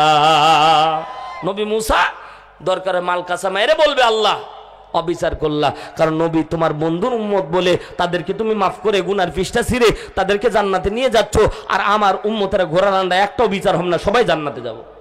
কথা কর না কেন? আল্লাহ তাআলা বোঝাচ্ছেন, হাবিব আপনি যা ভাবতেছেন তা কিন্তু না। আল্লাহ রাব্বুল আলামিন যখন বলেছে আপনি যা ভাবতেছেন তা কিন্তু না, আল্লাহর নবী লজ্জা পেয়ে গেছে, কারণ লজ্জা পাওয়ারই কথা। কি বলতে কি বলে ফেললাম, আমি মনে হয় ভুল করে ফেললাম। আল্লাহর নবী মাথা নিচু করার কারণে আল্লাহ রাব্বুল আলামিন সূরা তাহরিমের ৮ নম্বর আয়াত নাজিল করে দিলেন। জোরে জবান খুলে বলতে হবে আল্লাহু আকবার। আপনাদের এত জোর করে বলতেছে আল্লাহু আকবার, আমার মনে হয় মা বোন যদি থাকতো এখানে, তো যদি বলতাম যে আল্লাহু আকবার বল না, এর থেকে জোরে বলতো। কথা কয় না কেন? ঠিক, এটাও ঠিক না? জোরে বলেন আল্লাহু আকবার। পর্দা নিশি আমার মা বোনেরা, আপনারা মনে মনে বলবেন, কিন্তু বলা লাগবে, তাহলে বরকত যিনি বাড়ায়া দিবেন তিনি কে? আরো জোরে বলেন তিনি কে? আপনাদের মাঝে মাঝে সুবহানাল্লাহ, মাঝে মাঝে আলহামদুলিল্লাহ, মাঝে মাঝে আল্লাহু আকবার বলতে বলি, এতে করে রাগ করা যাবে মুসলমান, কারণ এই আল্লাহু আকবার বললে ঈমান যিনি বাড়ায় দেন, জোরে বলেন তিনি কে? সম্মানিত ভাইয়ের আমার, আল্লাহ রাব্বুল আলামিন বিশ্ব নবী মাথা নিচু করে আছে। হযরত আব্দুল্লাহ ইবনে আব্বাস রাদিয়াল্লাহু তাআলা আনহু বর্ণনা করে, বিশ্বনবী সাল্লাল্লাহু আলাইহি সাল্লাম মাথা যখন নিচু করেছে, আল্লাহর নবী যদি মাথা নিচু না করতেন, আল্লাহ মনে হয় এত দামি আয়াত আমাদের জন্য দিত না। জোরে বলেন সুবহানাল্লাহ। আল্লাহ রাব্বুল আলামিন আয়াত নাযিল করে জানায় দিলেন, ইয়া আইয়ুহাল্লাযীনা আমানু তুবু ইলাল্লাহ। আর জোরে বলতে হবে আল্লাহু আকবার। দুই হাত আকাশের দিকে উঁচু করে বলেন আল্লাহু আকবার। আরো জোরে বলেন আল্লাহু আকবার। বিশ্ব নবী সাল্লাল্লাহু আলাইহি সাল্লামকে আল্লাহ ডাক দিয়ে বললেন, ও পয়গম্বর মাথা নিচু করেছেন, লজ্জা পেয়েছেন, আমি আল্লাহর কথায় আপনি হয়তো মন খারাপ করেছেন। ও পয়গম্বর শুনে নেন, আমি আল্লাহ রাব্বুল আলামিনের পক্ষ থেকে আপনাকে বুঝাতে চাচ্ছি, ইয়া আইয়ুহাল্লাযীনা আমানু, আপনার ঈমানদার উম্মতদেরকে, নর এবং নারীদেরকে আপনি ডাক দিয়ে বলবেন, তুবু ইলাল্লাহ, তাদের যখন গুনাহ হবে তারা তওবা করে ফিরে আসবে। কেমন তওবা করবে? তাওবাতান নাসুহা। নাসুহা শব্দের ব্যাখ্যা করতে গিয়ে মুফাসসিরিন একরাম বর্ণনা করেন দুইটা। এক নাম্বার হচ্ছে গুনাহ হওয়ার পরে সাথে সাথে আল্লাহর দরবারে মাফ চাওয়া লাগবে। দুই নাম্বার এই গুনাহ জীবনও করব না এরকম প্রতিজ্ঞাবদ্ধ হওয়া লাগবে। এটাকে তাওবাতান নাসুহা বলে। একনিষ্ঠ তওবা করে আপনার উম্মতরা যদি ফিরে আসতে পারে, আপনার উম্মতের গুনাহ আমি আল্লাহ মাফ করে দিব। জোরে একবার বলেন না আল্লাহু আকবার। আল্লাহ বুঝাচ্ছেন, হাবিব আপনার উম্মতের গুনাহ তো আমি আল্লাহ রাখবই না। ওগো পয়গম্বর, আপনার উম্মতেরা শুধু বলবে, তওবা করে ফিরে আসবে, আপনার উম্মতের গুনাহ তো আমি আল্লাহ আগেই মাফ করে দেব। ও হাবিব, কিয়ামতের ময়দানে তো গুনার খাতাই পাবেন না। জোরে বলেন না আল্লাহু আকবার। বিশ্ব নবীর সাথে আল্লাহর প্রেম আলাপটা কেমন আল্লাহ ডাক দিয়ে বলছেন, বুঝাতে চাচ্ছেন ওগো পয়গম্বর, উম্মতের তো গুনার খাতাই রাখবো না, কারণ গুনাহ যদি মাফ হয়ে যায় খাতা থাকবে নাকি? কথা জোরে বলেন, কথা বোঝার চেষ্টা করেন মুসলমান। তারপরে আল্লাহ নবী সাল্লাল্লাহু আলাইহি সাল্লাম মাথা উঁচু করে নাই। আল্লাহ রাব্বুল আলামিন আলোচ্য আয়াত আরো নাজিল করে দিল। জোরে বলেন সুবহানাল্লাহ। আল্লাহ রাব্বুল আলামিন বলেন, আসা রাব্বুকুম আইয়ুকাফিরা আনকুম সাইয়্যাতিকুম ওয়া ইউদখিলাকুম জান্নাহ। যারা আল্লাহু আকবার বললেন না, লস খেলে জোরে বলতে হবে আল্লাহু আকবার। আল্লাহর নবীকে আল্লাহ ডাকতে বলছেন, আসা রব্বুকুম আইয়ুকাফিরা আনকুম সাইয়্যাতিকুম, গুনাহ তো মাফ করে দিব। ও হাবিব, আপনি আপনার উম্মতকে জান্নাতে নিয়ে যাবেন গুনার পৃষ্ঠা ছিঁড়ে, আপনাকে এত বড় দায়িত্ব নেওয়া লাগবে না। আসা রব্বুকুম আইয়ুকাফিরা আনকুম সাইয়্যাতিকুম, গুনাহ তো মাফ করব, আপনার উম্মতকে জান্নাত পর্যন্ত পৌঁছায় দেব। আরো জোরে বলতে হবে। আল্লাহ ডাক দিয়ে বলছেন, আপনাকে কষ্ট করা লাগবে না, আপনি রাজ সিংহাসনে বসে থাকবেন, আমি আল্লাহ নিজ দায়িত্বে আপনার উম্মতদেরকে পৌঁছায় দেব। কুল্লু উম্মতি ইয়াদখুলুল জান্নাহ। আল্লাহ রাব্বুল আলামিন বিশ্ব নবীকে ডাক দিয়ে বলছেন, প্রত্যেক নবীর জন্য আল্লাহ রাব্বুল আলামিন জান্নাতকে হারাম করে দিয়েছে। শুধুমাত্র বিশ্ব নবী যতক্ষণ পর্যন্ত জান্নাতে প্রবেশ না করবে ততক্ষণ পর্যন্ত জান্নাতের দরজা আল্লাহ খুলবে না। কোন উম্মতের জন্য জান্নাতকে আল্লাহ হালাল করেনি ততক্ষণ পর্যন্ত, যতক্ষণ পর্যন্ত আমরা আগে না ঢুকবো। জোরে বলেন না সুবহানাল্লাহ। একটা জিনিস মনে রাখেন মুসলমান, দামের দিক থেকে আল্লাহ কত বানাইলো, দিল শেষে একেবারে শেষ নবীর উম্মত বানাইলো। আর আল্লাহ বলে সম্মান দিলাম এত, আপনার উম্মত যতক্ষণ পর্যন্ত জান্নাতে না ঢুকবে ততক্ষণ পর্যন্ত অন্যান্য নবীর উম্মতরে ঢুকানো হবে না। কথা বলেন ঠিক কি না? ও ভাইরা খেয়াল করে দেখবেন, এই যে দেখেন প্রধান বক্তা, দ্বিতীয় বক্তা, তৃতীয় বক্তা, প্রধান বক্তা দিলেন উপরে কিন্তু উঠাইলেন শেষে, ঠিক না? আমার তো মনে হয় প্রধান বক্তা যিনি ওনারে তৃতীয় বক্তা দেওয়ার দরকার, তৃতীয় বক্তা যিনি ওনারে প্রধান দেওয়ার দরকার। আগে নাম উঠে আগে, শেষে নাম উঠে আগে, আবার শুরুতে নাম উঠে আগে, আবার দেখবেন একেবারে নাম শেষে, একবারে উঠায়ও শেষে। কথা কোন ঠিক কিনা? প্রধান বক্তা দিয়েছে আর উঠাই সবার শেষে, ঠিক না? আল্লাহ বলছেন, হাবিব আপনার উম্মতেরা প্রধান বক্তার মতো শেষে আকর্ষণ রেখে দিয়েছি। আল্লাহ তাআলা বুঝাচ্ছেন, হাবিব উম্মতের হায়াত দিয়েছি অল্প কিন্তু বরকত দিয়েছি বেশি। জোরে বলেন না সুবহানাল্লাহ। আল্লাহর হাবিব এখনো মাথা উঠায় নাই। ইমাম কাতাদা রাহমাতুল্লাহ আলাইহি বলেন, ইমাম মুজাহিদ রাহমাতুল্লাহ আলাইহি ওয়াকে উল্লেখ করতে ডাক দে বলে, আল্লাহর নবী মাথা না উঠার কারণে আল্লাহ রাব্বুল আলামিন আয়াত নাজিল করে ডাক দে বলছেন, হাবিব উম্মতের গুনাহ মাফ করে দিব, উম্মতকে জান্নাত পর্যন্ত পৌঁছায় দিব। তারপরেও আপনার মন পেলাম না হাবিব, আজকে এখন আমি এমন একটা আয়াত, এমন একটা তেলাওয়াত করব, এই আয়াত শোনার পরে আপনি মুচকি হাসবেন। জোরে বলতে হবে সুবহানাল্লাহ। আল্লাহ রাব্বুল আলামিন বিশ্ব নবীকে ডাক দিয়ে বলেন, ফালা ইউবাদদিলুল্লাহি ফালা ইউবাদদিলুল্লাহি সাইয়্যাতিহিম হাসানা। জোরে একবার বলেন না আল্লাহু আকবার। বাদদালা ইউবাদদিলু ফাহুয়া মুবাদদিল। খেয়াল করে শোনেন, আল্লাহ রাব্বুল আলামিন ডাক দিয়ে বলছেন, ফালা ইউবাদদিলুল্লাহি সাইয়্যাতিহিম হাসানা। আপনার উম্মতকে জানায়া দিবেন উম্মতের গুনাহ তো মাফ করব, উম্মতের গুনাহগুলিকে আমি আল্লাহ উল্টায়া সওয়াবে রূপান্তরিত করে দেব। জোরে বলেন সুবহানাল্লাহ। উম্মতের তো গুনাহ মাফ করব, উম্মতের শুধু গুনাহ মাফ করে ওই গুনাহ কি করব? গুনাহ ফেলে দেব না হাবিব। ওটা ফালা ইউবাদদিলুল্লাহি সাইয়্যাতিহিম হাসানা, ওটাকে আমি আল্লাহ পাল্টায়া সওয়াবে করে দেব। এই যে গুনাহ করেছি ওই গুনাহটাকে আল্লাহ বলছে যদি তওবা করে ফিরে আসতে পারে বান্দা, ওটাকে আমি সওয়াবে রূপান্তরিত করে দেব। জোরে একবার বলেন আল্লাহু আকবার। আপনার উম্মত হায়াতে কম, সওয়াব পাবে কম? না না না, যত গুনাহ করেছে গুনাহগুলিকে পাল্টায় সওয়াবে রূপান্তরিত করে দিয়ে দিবেন তিনি কে? আল্লাহ নবী মুচকে একটা হাসি দিলেন, আল্লাহ রাব্বুল আলামিন খুশি হয়ে গেলেন। আল্লাহ নবী সাল্লাল্লাহু আলাইহি সাল্লাম সকালবেলা ফজরের নামাজ পড়ে সাহাবীদেরকে বললেন, সাহাবীরা বসো, আজকে আমার প্রতি এমন একটা আয়াত নাজিল হয়েছে, আজকে তোমাদের সামনে আমি রিওয়ায়াত করব। আল্লাহ নবী সাল্লাল্লাহু আলাইহি সাল্লাম আলোচ্য আয়াত তেলাওয়াত করে শোনাইলেন। আল্লাহ নবী সাল্লাল্লাহু আলাইহি সাল্লামকে সাহাবী প্রশ্ন করলেন, মা হুয়া তাওবাতান নাসুহা, ওগো নবীজি তাওবাতান নাসুহা কেমনে করতে হয় আমাদের কি আপনি শিখাবেন না? আপনাদের শিখানোর দরকার আছে না নাই? বিশ্ব নবী সাল্লাল্লাহু আলাইহি সাল্লাম তাওবাতান নাসুহা শিখানোর আগে আল্লাহ নবী সাল্লাল্লাহু আলাইহি সাল্লাম আল্লাহর রহমত কত, আল্লাহ মাফ করে দেয় বান্দাকে কেমন করে, এটা বোঝানোর জন্য আল্লাহ নবী দুইটা হাদিস রিওয়ায়াত করেছে। জোরে বলেন কয়টা? আরো জোরে বলেন কয়টা? এই দুইটা ঘটনা শুনে যাবেন তো ইনশাআল্লাহ, না আগেই চলে যাবেন? সম্মানিত ভাইয়েরা আমার গভীর মনোযোগ দিয়ে শোনেন, যদি চলে যান আপনার ব্যাপারে আমার কোনো ওয়াজ নাই ভাই, কিন্তু আল্লাহর কসম করে বলি বিশ্বনবী কেন হাদিস দুটো রিওয়ায়াত করেছে মুফাসসিরিন একরাম বর্ণনা করে। আল্লাহর নবী হাদিস রিওয়ায়াত করতে গিয়ে কোনো বান্দা যদি চোখের পানি ছেড়ে এই ঘটনার সাথে মিল রেখে এক ফোঁটা চোখের পানি ফেলতে পারে, আল্লাহ ওই জায়গায় বসে বান্দার গুনাহগুলি তামাম গুনাহ আল্লাহ মাফ করে দিবে। জোরে বলতে হবে আল্লাহু আকবার। সাধারণ কোনো হাদিস বর্ণনা করে নাই, বিশ্বনবী সাল্লাল্লাহু আলাইহি সাল্লাম ডাক দিয়ে বলছে, উম্মতেরা শুনে নাও, আল্লাহ কেমন করে, কেমন রহমান আল্লাহ, কেমন করে গুনাহ মাফ করে তোমরা কি জানো? তাওবাতান নাসুহা শিখার আগে আল্লাহ নবী সাল্লাল্লাহু আলাইহি সাল্লাম হাদিস দুইটা রিওয়ায়াত করার কারণ আল্লাহ কেমন করে বান্দার গুনাহ মাফ করে এটা দেখাইতে চাইছে। জোরে একবার বলেন না আল্লাহু আকবার। বনি ইসরাইল সূরা মাইদা খুলে দেখবেন, আমার কথা বিশ্বাস না হলে সূরা মাইদা খুলে দেখবেন। মাইদার ভিতরে আল্লাহ রাব্বুল আলামিন বনি ইসরাইলের উপরে মান্না এবং সালওয়া জান্নাতি খাবার নাজিল করত। কথা বুঝে থাকলে জবাব দেন ঠিক না বে ঠিক? বাড়িতে কি মিলাবেন মুসলমান? হুজুরের কথা যদি না বিশ্বাস হয় বাড়িতে কি মিলায়া দেখবেন। সূরা মাইদার ভিতর আল্লাহ স্পষ্টভাবে বর্ণনা দিয়েছে জান্নাতি খাবার আসমান থেকে আল্লাহ রাব্বুল আলামিন বনি ইসরাইলের জন্য নাজিল করত, আর এই বনি ইসরাইলের জাতিরা মান্না সালওয়া খাইতো। জোরে একবার বলেন না আল্লাহু আকবার। এই জান্নাতি খাবার তারা খেত। এজন্য বিজ্ঞানীরা বলতেছে বনি ইসরাইলদের মেধা একরকম আর আমাদের মেধা একরকম, কারণ তারা সরাসরি জান্নাতি খাবার খেয়েছে। জোরে বলেন আল্লাহু আকবার। এজন্য পুরা পৃথিবী ইসরায়েল শাসন করতেছে। খেয়াল করেন, পুরা পৃথিবী ইসরায়েল শাসন করতেছে।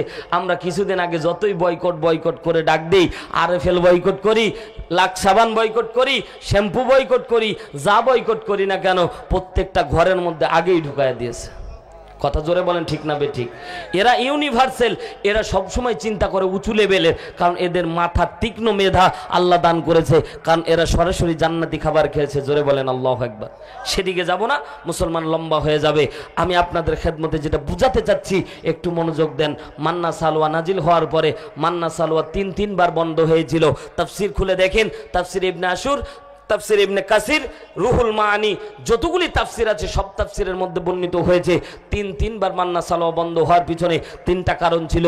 তার মাঝে 2 নম্বর কারণ হলো, দ্বিতীয় নাম্বার যখন মান্না সালওয়া বন্ধ হয়ে গেল নবী মুসার দরবারে কওমের লোকেরা চলে গেল। জোরে বলেন আল্লাহু আকবার। নবী মুসার দরবারে কওমের লোকেরা যাওয়ার পরে নবী মুসাকে বলছে, নবী মুসা আমাদের মান্না সালওয়া তো বন্ধ হয়ে গেল, একটু দোয়া করে দেন যাতে মান্না সালওয়া চালু হয়ে যায়। আল্লাহ নবী মুসা হাত তুললেন, আল্লাহ আমার উম্মতের জন্য মান্না সালওয়া আবার চালু করে দাও। তো আল্লাহ তাআলা ওহী নাজিল করে জানায় দিলেন, কওমের ভিতরে একজন বদকার ব্যক্তি আছে, তার গুনার পাপ আর পাপের পরিধির কারণে আমি মান্না সালওয়া বন্ধ করে দিয়েছি। যতক্ষণ পর্যন্ত তারে তোমরা এক ঘরে করে না দিয়ে আসবা ততক্ষণ পর্যন্ত আমি মান্না সালওয়া তোমাদের উপর নাজিল করব। পয়গম্বরে আরবি বর্ণনা করেন, হযরতে জিবরাইল আলাইহিস সালাতু ওয়াস সালাম ঘটনা বর্ণনা করতেছেন। আল্লাহ নবী জিবরাইল বলছেন, ইয়া রাসূলুল্লাহ ঘটনা তো আপনি দেখেননি, আমি নিজে দেখেছি, ওই ঘটনা দেখে আপনার সামনে বর্ণনা করতেছি। জোরে বলেন আল্লাহু আকবার। হযরতে জিবরাইল বর্ণনা করেন নবীকে, নবী বর্ণনা করতেছেন, আব্দুল্লাহ ইবনে আব্বাস রাদিয়াল্লাহু তাআলা আনহু সহ সাহাবা একরাম 21 জন সাহাবী হাদিসটি বর্ণনা করেছে। আল্লাহর নবী সাল্লাল্লাহু আলাইহি সাল্লামের বর্ণিত হাদিস আপনাদের খেদমতে আমি রওয়ায়াত করতেছি। আল্লাহর নবী ডাক দিয়ে বললেন, উম্মতেরা শুনে নাও, শুনে নাও। বনি ইসরাইলের লোকজন যখন শুনতে পেল অমুক ব্যক্তির নাম যখন আল্লাহ প্রকাশ করে দিল, সাথে সাথে ওই ব্যক্তির দরজার মধ্যে গিয়ে তারা কড়া নাড়ল। দরজা খুলতে দেরি হয়েছে, ব্যক্তিকে তারা সজাগভাবে সর্বপ্রথম সহজভাবে বলল, আল্লাহর পক্ষ থেকে তোমার জন্য ওহী এসেছে, তোমাকে এক ঘরে করে দেওয়া লাগবে, জঙ্গলের মধ্যে ফেলে দিয়ে আসা লাগবে। ওই ব্যক্তি জঙ্গলের দিকে খেয়াল করে দেখলো, জঙ্গলটা এমন জঙ্গল ছিল, জঙ্গলের ভিতরে পোকামাকড়ে ভর্তি ছিল। ওই জঙ্গলে ফেলতে দেরি হবে, পোকামাকড়ে খেতে দেরি হবে না। এমন দৃশ্য দেখার পরে কেউ কি যেতে চাইবে? জোরে বলতে হবে। কথা কি আলোচনা কি বুঝতে পারতেছেন ভাই? মোহাব্বতের বাইরা গভীর মনোযোগ দেন। আপনারা কুড়িগ্রামের মানুষ, আমি দিনাজপুরের মানুষ, মুসলমান। কথা যদি না বুঝে থাকেন জবাব দিতে হবে। এ মুসলমান গভীর মনোযোগ দিয়ে শোনেন। আল্লাহর নবী সাল্লাল্লাহু আলাইহি সাল্লাম ডাক দিয়ে বলে, সাথে সাথে লোকজন সহজ ভাবে যখন বলল, কিন্তু ওই ব্যক্তি শুনলো না। নবী মুসার পা জড়ায় ধরে ডাক দিয়ে বলল, নবী মুসা, আমার জন্য একটু দোয়া করে দেন, যাতে করে আল্লাহ রাব্বুল আলামিন আমাকে মাফ করে দেয়। সাথে সাথে নবী মুসা পর্যন্ত তার পাটাকে ছিটকায় দিল। ওই ব্যক্তি দূরে গিয়ে পড়লো। কওমের লোকেরা তার হাত বেঁধে ফেললো, পা বেঁধে ফেললো। এক পর্যায়ে তাকে মার দেওয়া শুরু করলো। মার দিচ্ছে এমন ভাবে, মাঝে মাঝে মায়ের জ্বালায় মাঝে মাঝে অজ্ঞান হয়ে যায়, আবার জ্ঞান ফিরে, আবার অজ্ঞান হয়ে যায়। মাঝে মাঝে খেয়াল করে দেখতেছেন, আহারে কারা আমার গায়ে মারতেছে। মাঝে মাঝে খেয়াল করে দেখতেছে। একবার অজ্ঞান হওয়ার পরে, জ্ঞান ফেরার পরে সামনে উপরের দিকে তাকায় আছে। খেয়াল করে দেখতেছেন, গালের মধ্যে তার মেজ সন্তান গালের মধ্যে পা দিয়ে দাঁড়ায় আছে। কলিজার টুকরা মোহাব্বতের বাইরে পর্দা নিশি আমার মা বোনেরা গভীর মনোযোগ দিয়ে শোনেন। আল্লাহর এই পৃথিবীর মধ্যে সন্তান যদি বাবার গায়ে হাত দেয়, ভাই পৃথিবীর কোনো শক্তি নাই ওই বাবাকে ধৈর্য ধারণ করার। কথা বলেন ঠিক কি না? সন্তানকে কোলে পিঠে করে কষ্ট করে যখন মানুষ করে, ভাই এই সন্তান যখন বাবা মার গায়ে হাত তুলে, এর মতো কষ্টদায়ক বস্তু পৃথিবীর মধ্যে আর কিছু হতে পারে না। কথা জোরে বলেন ঠিক কি না? যুবক সন্তান যখন বিয়ে দেওয়ার কিছুদিন পরে সন্তান যখন আলাদা হয়ে যায়, ওই মায়ের কান্নার আহাজারে রাত্রিবেলায় আল্লাহ তাআলার আকাশ বাতাস ভারী করে দেয়। কথা জোরে বলেন ঠিক কি না? এই যুবক ভাইয়েরা, মোহাব্বতের ভাইয়েরা, কথাগুলি দিলের কান্তা লাগিয়ে শুনবেন। এ পদ্মানি সীমা বোনেরা, কষ্ট করে সন্তান লালন পালন করলো 22 বছর কিংবা 26 বছর কিংবা 30 বছর, কোনোদিন ঝগড়া লাগলো না। তুমি ঘরের মধ্যে আসার পরেই ঝগড়া শুরু হয়ে যায়। এই কুড়িগ্রামে এমন আছে না নাই? আসতে বলবেন না, আছে না নাই? আমি মাঝে মাঝে চিন্তা করে দেখি, আমরা যখন নতুন বিয়ে করে নিয়ে আসি, আমাদের আঞ্চলিক ভাষায় বৌমা বলে। আপনাদের এলাকা কি বলে? বৌমা বলে। আমি মাঝে মাঝে বলি ওটা বৌমা না, আমি মাঝে মাঝে মনে করি কিছু কিছু ঘরের মধ্যে ঢুকে বোমা। কথা কয় না, কারণ বোমা হচ্ছে বিস্ফোরক, এই বৌমাও হচ্ছে বিস্ফোরক। বোমা হয়ে যখন ঢুকে কিছুদিন পরে, 6 মাস পরে দেখবেন বলে, তোমার বাবার কোটর কোটরে আমি থাকতে পারতেছি না, আলাদা করো। কথা কয় না কেন? কথা জোরে বলেন ঠিক না বেঠিক? এ যুবক ভাইয়েরা, কষ্ট করে বাবা মা তোমাদের লালন পালন করে বড় করেছে। খেয়াল করে দেখলাম, যখন এই যে মনে করেন ঠান্ডার দিন শুরু হয়ে গেল, দেখবেন মাঝে মাঝে হালখাতা হয়। কথা কয় না কেন? বাস্তব কথা উদাহরণ দিয়ে বোঝার চেষ্টা করেন। হালখাতা যখন হয়, বাবা হালখাতা যখন নেয়, হালখাতার মধ্যে একটা মিষ্টি আর একটা সিংড়া, কিন্তু খেয়াল করে দেখলাম বাবা খেলো না, পকেটের মধ্যে ঢুকায় নেয়। বাবারে জিজ্ঞাসা করেন, বাবারে এ বাবা কেন পকেটের মধ্যে ঢুকাইলেন একটা মিষ্টি আর একটা সিংড়া? তখন বাবা মুচকি একটা হাসি দিয়ে বলে, আমার কলিজার টুকরা সন্তান বাড়িতে আছে, বাবুটাই খাবে। কথা জোরে বলেন ঠিক না বেটি? আমি আগে বুঝতাম না ভাই, যখন আমার সন্তান হয়েছে তখন আমি বুঝেছি কেন বাবারে মাঝে মাঝে বলতাম, বাবা এই ছোট্ট জিনিস একটা সিংড়া খেয়ে নিলেই তো হতো, কিন্তু বাবা কেন নিয়ে আসতো এটা আগে বুঝতাম না। সন্তান হওয়ার পরে কলিজার মধ্যে ভালোবাসা যিনি তৈরি করে দেন তিনি কে? এই জন্য কলিজার টুকরা ভাইয়েরা খেয়াল করে দেখবেন, সন্তানের জন্য নেওয়ার আগে একটু বাবার জন্য একটু নেবেন। আল্লাহর কসম করে বলি, বাবা মাকে খুশি করার জন্য আহামরি সম্পদের দরকার নাই। বাজারে গিয়ে একটা আপেল কিনবেন, জোরে বলেন কয়টা আপেল? 15 টাকা দিয়ে একটা ছোট্ট আপেল কিনবেন, মায়ের হাতে দিয়ে বলবেন, মা তোমার জন্য এনেছি। আল্লাহর কসম করে বলি, মা জননী প্রথম যে শব্দ উচ্চারণ করবে, বাবারে এত টাকার দরকার কি ছিল আপেল কিনে আনার? কথা কয় না? কথা জোরে বলেন ঠিক না বে ঠিক? মা ডাকতে বলবে এ বাবা কি দরকার ছিল আপেল কিনা, অথচ আপেলের দাম 15 টাকা, 20 টাকা, 25 টাকা, 30 টাকা, কিন্তু মায়ের কথাটা এত দামি আল্লাহর আরশ পর্যন্ত খুশি হয়ে যাবে। কথা বলেন ঠিক কিনা? আর আমরা মা বাবার কষ্ট দিয়ে থাকি। এ মুসলমান গভীর মনোযোগ দেন, বাবা মারে কষ্ট দেওয়া যাবে না। আশেপাশে যদি আল্লাহ তাআলা নিয়ে আসে বাবা মা সম্পর্কে ওয়াজ করব, কারণ বর্তমান সময় অবহেলিত একটা জাতি হচ্ছে বাবা মা। এ যুবক ভাইয়েরা, তোমরাও একদিন বাবা মা হবা, তোমরাও একদিন বাবা মার জায়গায় যাবা, সেদিন তোমার সন্তানও তোমার প্রতি অবিচার করবে। আমাদের মা বোনেরা ভাই একদিক দিয়ে খুব চালাক, কয় দিক দিয়ে? বুদ্ধির দিক দিয়ে খুব চালাক। কথা জোরে বলেন ঠিক কিনা? কারণ খেয়াল করে দেখেছি, কারণ মায়েরা যখন বাপের বাড়ি থেকে আসে, জোরে বলেন কোথা থেকে? জোরে বলেন, জোরে বলেন। ভয় পাচ্ছেন নাকি মা বোনদেরকে? হ্যাঁ ভয় পাচ্ছেন? জোরে বলেন কোথা থেকে? বাপের বাড়ি থেকে আসে, তখন ভাবিকে ওসিয়ত করে আসে। কি করে আসে? ওসিয়ত করে আসে, ভাবি আমার বাবা বৃদ্ধ বাবা মা, একটু পানি গরম করে দিও উজুর জন্য, ঠান্ডার দিন, একটু খোঁজ খবর নিও। খেয়াল করে দেখলাম ওই মহিলা আবার বাড়িতে আসার পর নিজের শ্বশুর শাশুড়িকে পানি গরম করে দেয় না।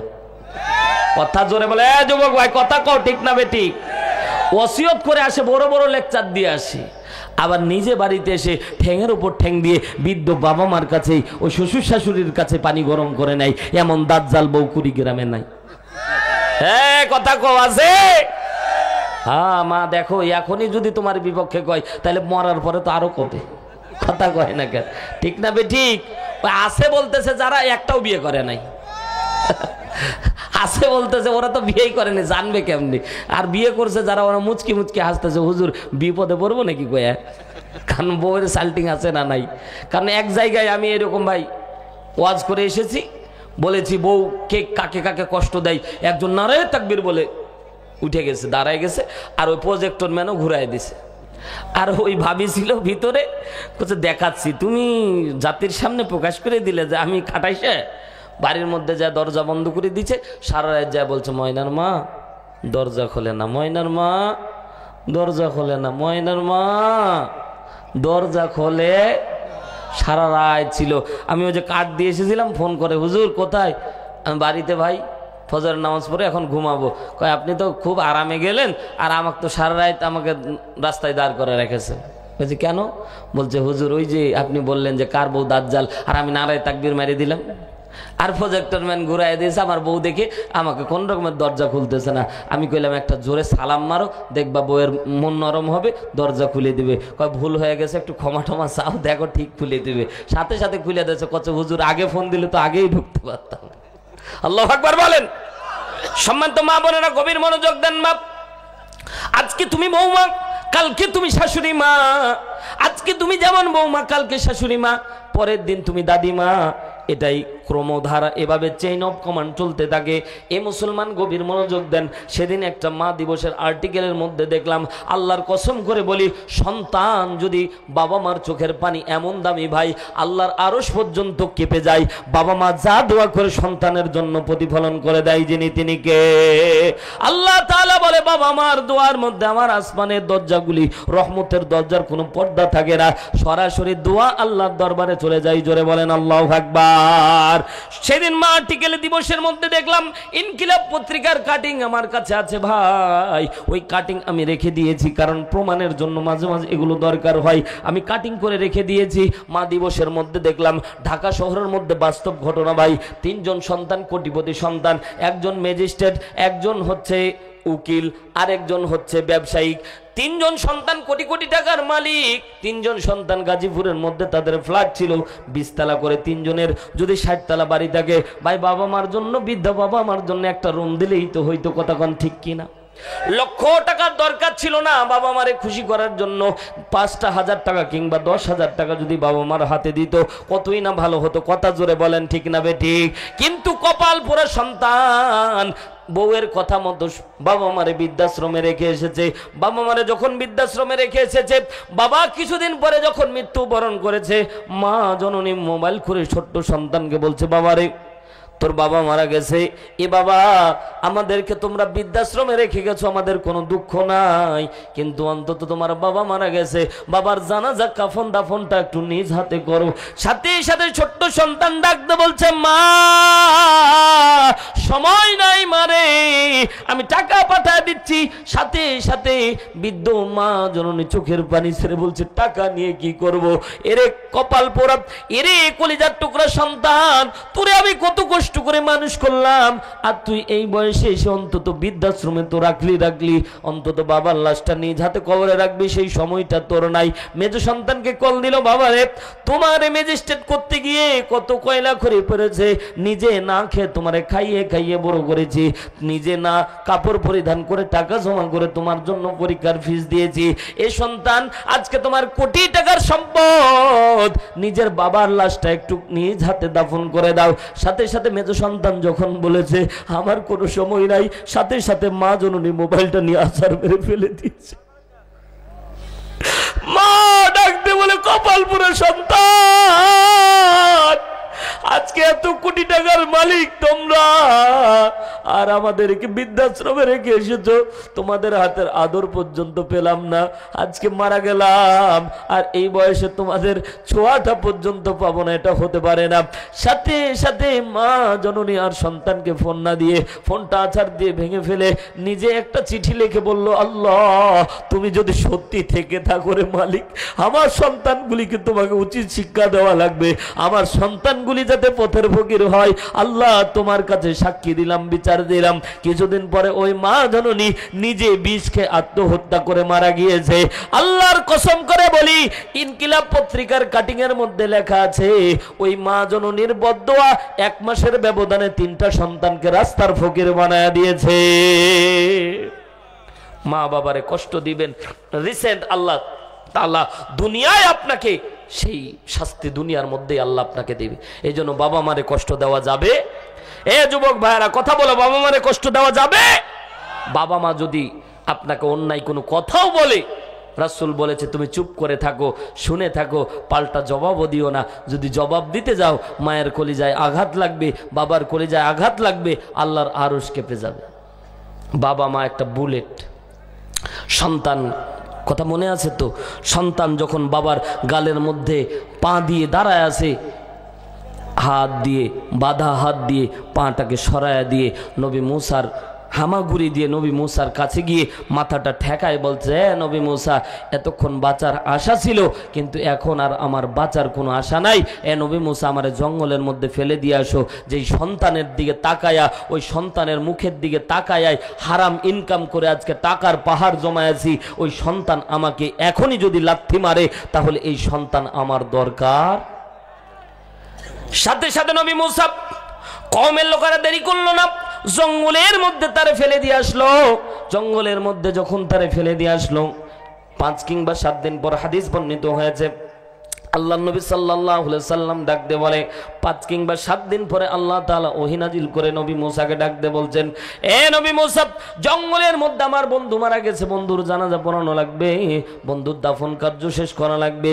সাথে সাথে নবী মুসা বলতেছে, কারণ কাফন কিন্তু কাফন দাফন জানাজা কিন্তু একজনে হয় না, কথা জোরে বলেন ঠিক কিনা? নবী মুসা ডাক দিয়ে বলছেন, আল্লাহ তোমার বন্ধু মারা গেছে, জানাজা পড়ানো লাগবে, কওমের লোকেরা তো যাইতে চাইবে না। আল্লাহ ডাক দিয়ে বলছে, অফার দিয়ে দেখো। সাথে সাথে গিয়ে বলল, কওমের লোকেরা বলো বলো। নবী মুসা ডাক দিয়ে বললো, আল্লাহর বন্ধু জঙ্গলের মধ্যে মারা গেছে, তার জানাজা পড়ানো লাগবে। সাথে সাথে কওমের লোকেরা ডাক দিয়ে বলে, এ নবী মুসা, আল্লাহর বন্ধু মারা গেছে, আল্লাহ আর তুমি জানাজা করাও। নাউজুবিল্লাহ বলেন। নবী মুসার উম্মতেরা ঘাটতারা ছিল, আগেই বললাম, কারণ এরা এমন ছিল, নবী মুসা যখন কওমের লোকদেরকে নিয়ে যুদ্ধে গিয়েছিল, সাথে সাথে বলেছিল তুমি আর তোমার রব যুদ্ধ করে, এটা কোরআনের আয়াত। আল্লাহ নবী সাল্লাল্লাহু আলাইহি সাল্লাম ডাকতে বলে, সাহাবীরা শুনে নাও, আল্লাহ তাআলা এলান করে জানায়া দিলেন, নবী মুসা কওমের লোকদেরকে এলান করে দেন, জানায়া দেন, আমার বন্ধুর জানাজায় যারা যাবে তাদের জিন্দেগীর গুনাহ আল্লাহ মাফ করে দেব। জোরে বলতে হবে আল্লাহু আকবার, আরো জোরে বলেন আল্লাহু আকবার, 2 হাত আকাশের দিকে উঁচু করে বলেন আল্লাহু আকবার। এ মুসলমান, কত ভালোবাসা আল্লাহর। বলছে আমার বন্ধুর জানাজায় যারা যাবে তাদের গুনাহ মাফ করে দেব। বলেন তো এই সুবর্ণ সুযোগকে কেউ হেলায় হারাবে? সাথে সাথে কওমের লোকেরা দৌড় মেরেছে। নবী মূসা পিছন থেকে বলতেছে আমারে নিয়ে যাও, আমারে নিয়ে যাও, আমারে তোমরা রেখে যেও না। নবী মূসা পিছন দিকে দৌড়াই। কওমের লোকেরা জঙ্গলের মধ্যে যাওয়ার পরে লাশ তালাশ করে দেখে ওই যে 5 কিংবা 7 দিন আগে যারা আমরা মায়ের দিয়ে জঙ্গলের মধ্যে হাত বাঁধা পা বাঁধা অবস্থায় জঙ্গলের মধ্যে যারা ফেলে দিয়ে আসলাম, ওই লাশ ছাড়া লাশ খুঁজে পাওয়া যায় না। দ্বিতীয়বার আবার রাউন্ড দিয়ে খুঁজে দেখতেছে, কোনো লাশ খুঁজে পাওয়া যায় না। তৃতীয়বার আবার খুঁজে দেখে ওই লাশ ছাড়া লাশ খুঁজে পাওয়া যায় না। সাথে সাথে কওমের লোকেরা একত্রিত হওয়ার পরে নবী মূসার কলার চেপে ধরলো, কণ্ঠনালী চেপে ধরে দম আটকায় ফেলেছে।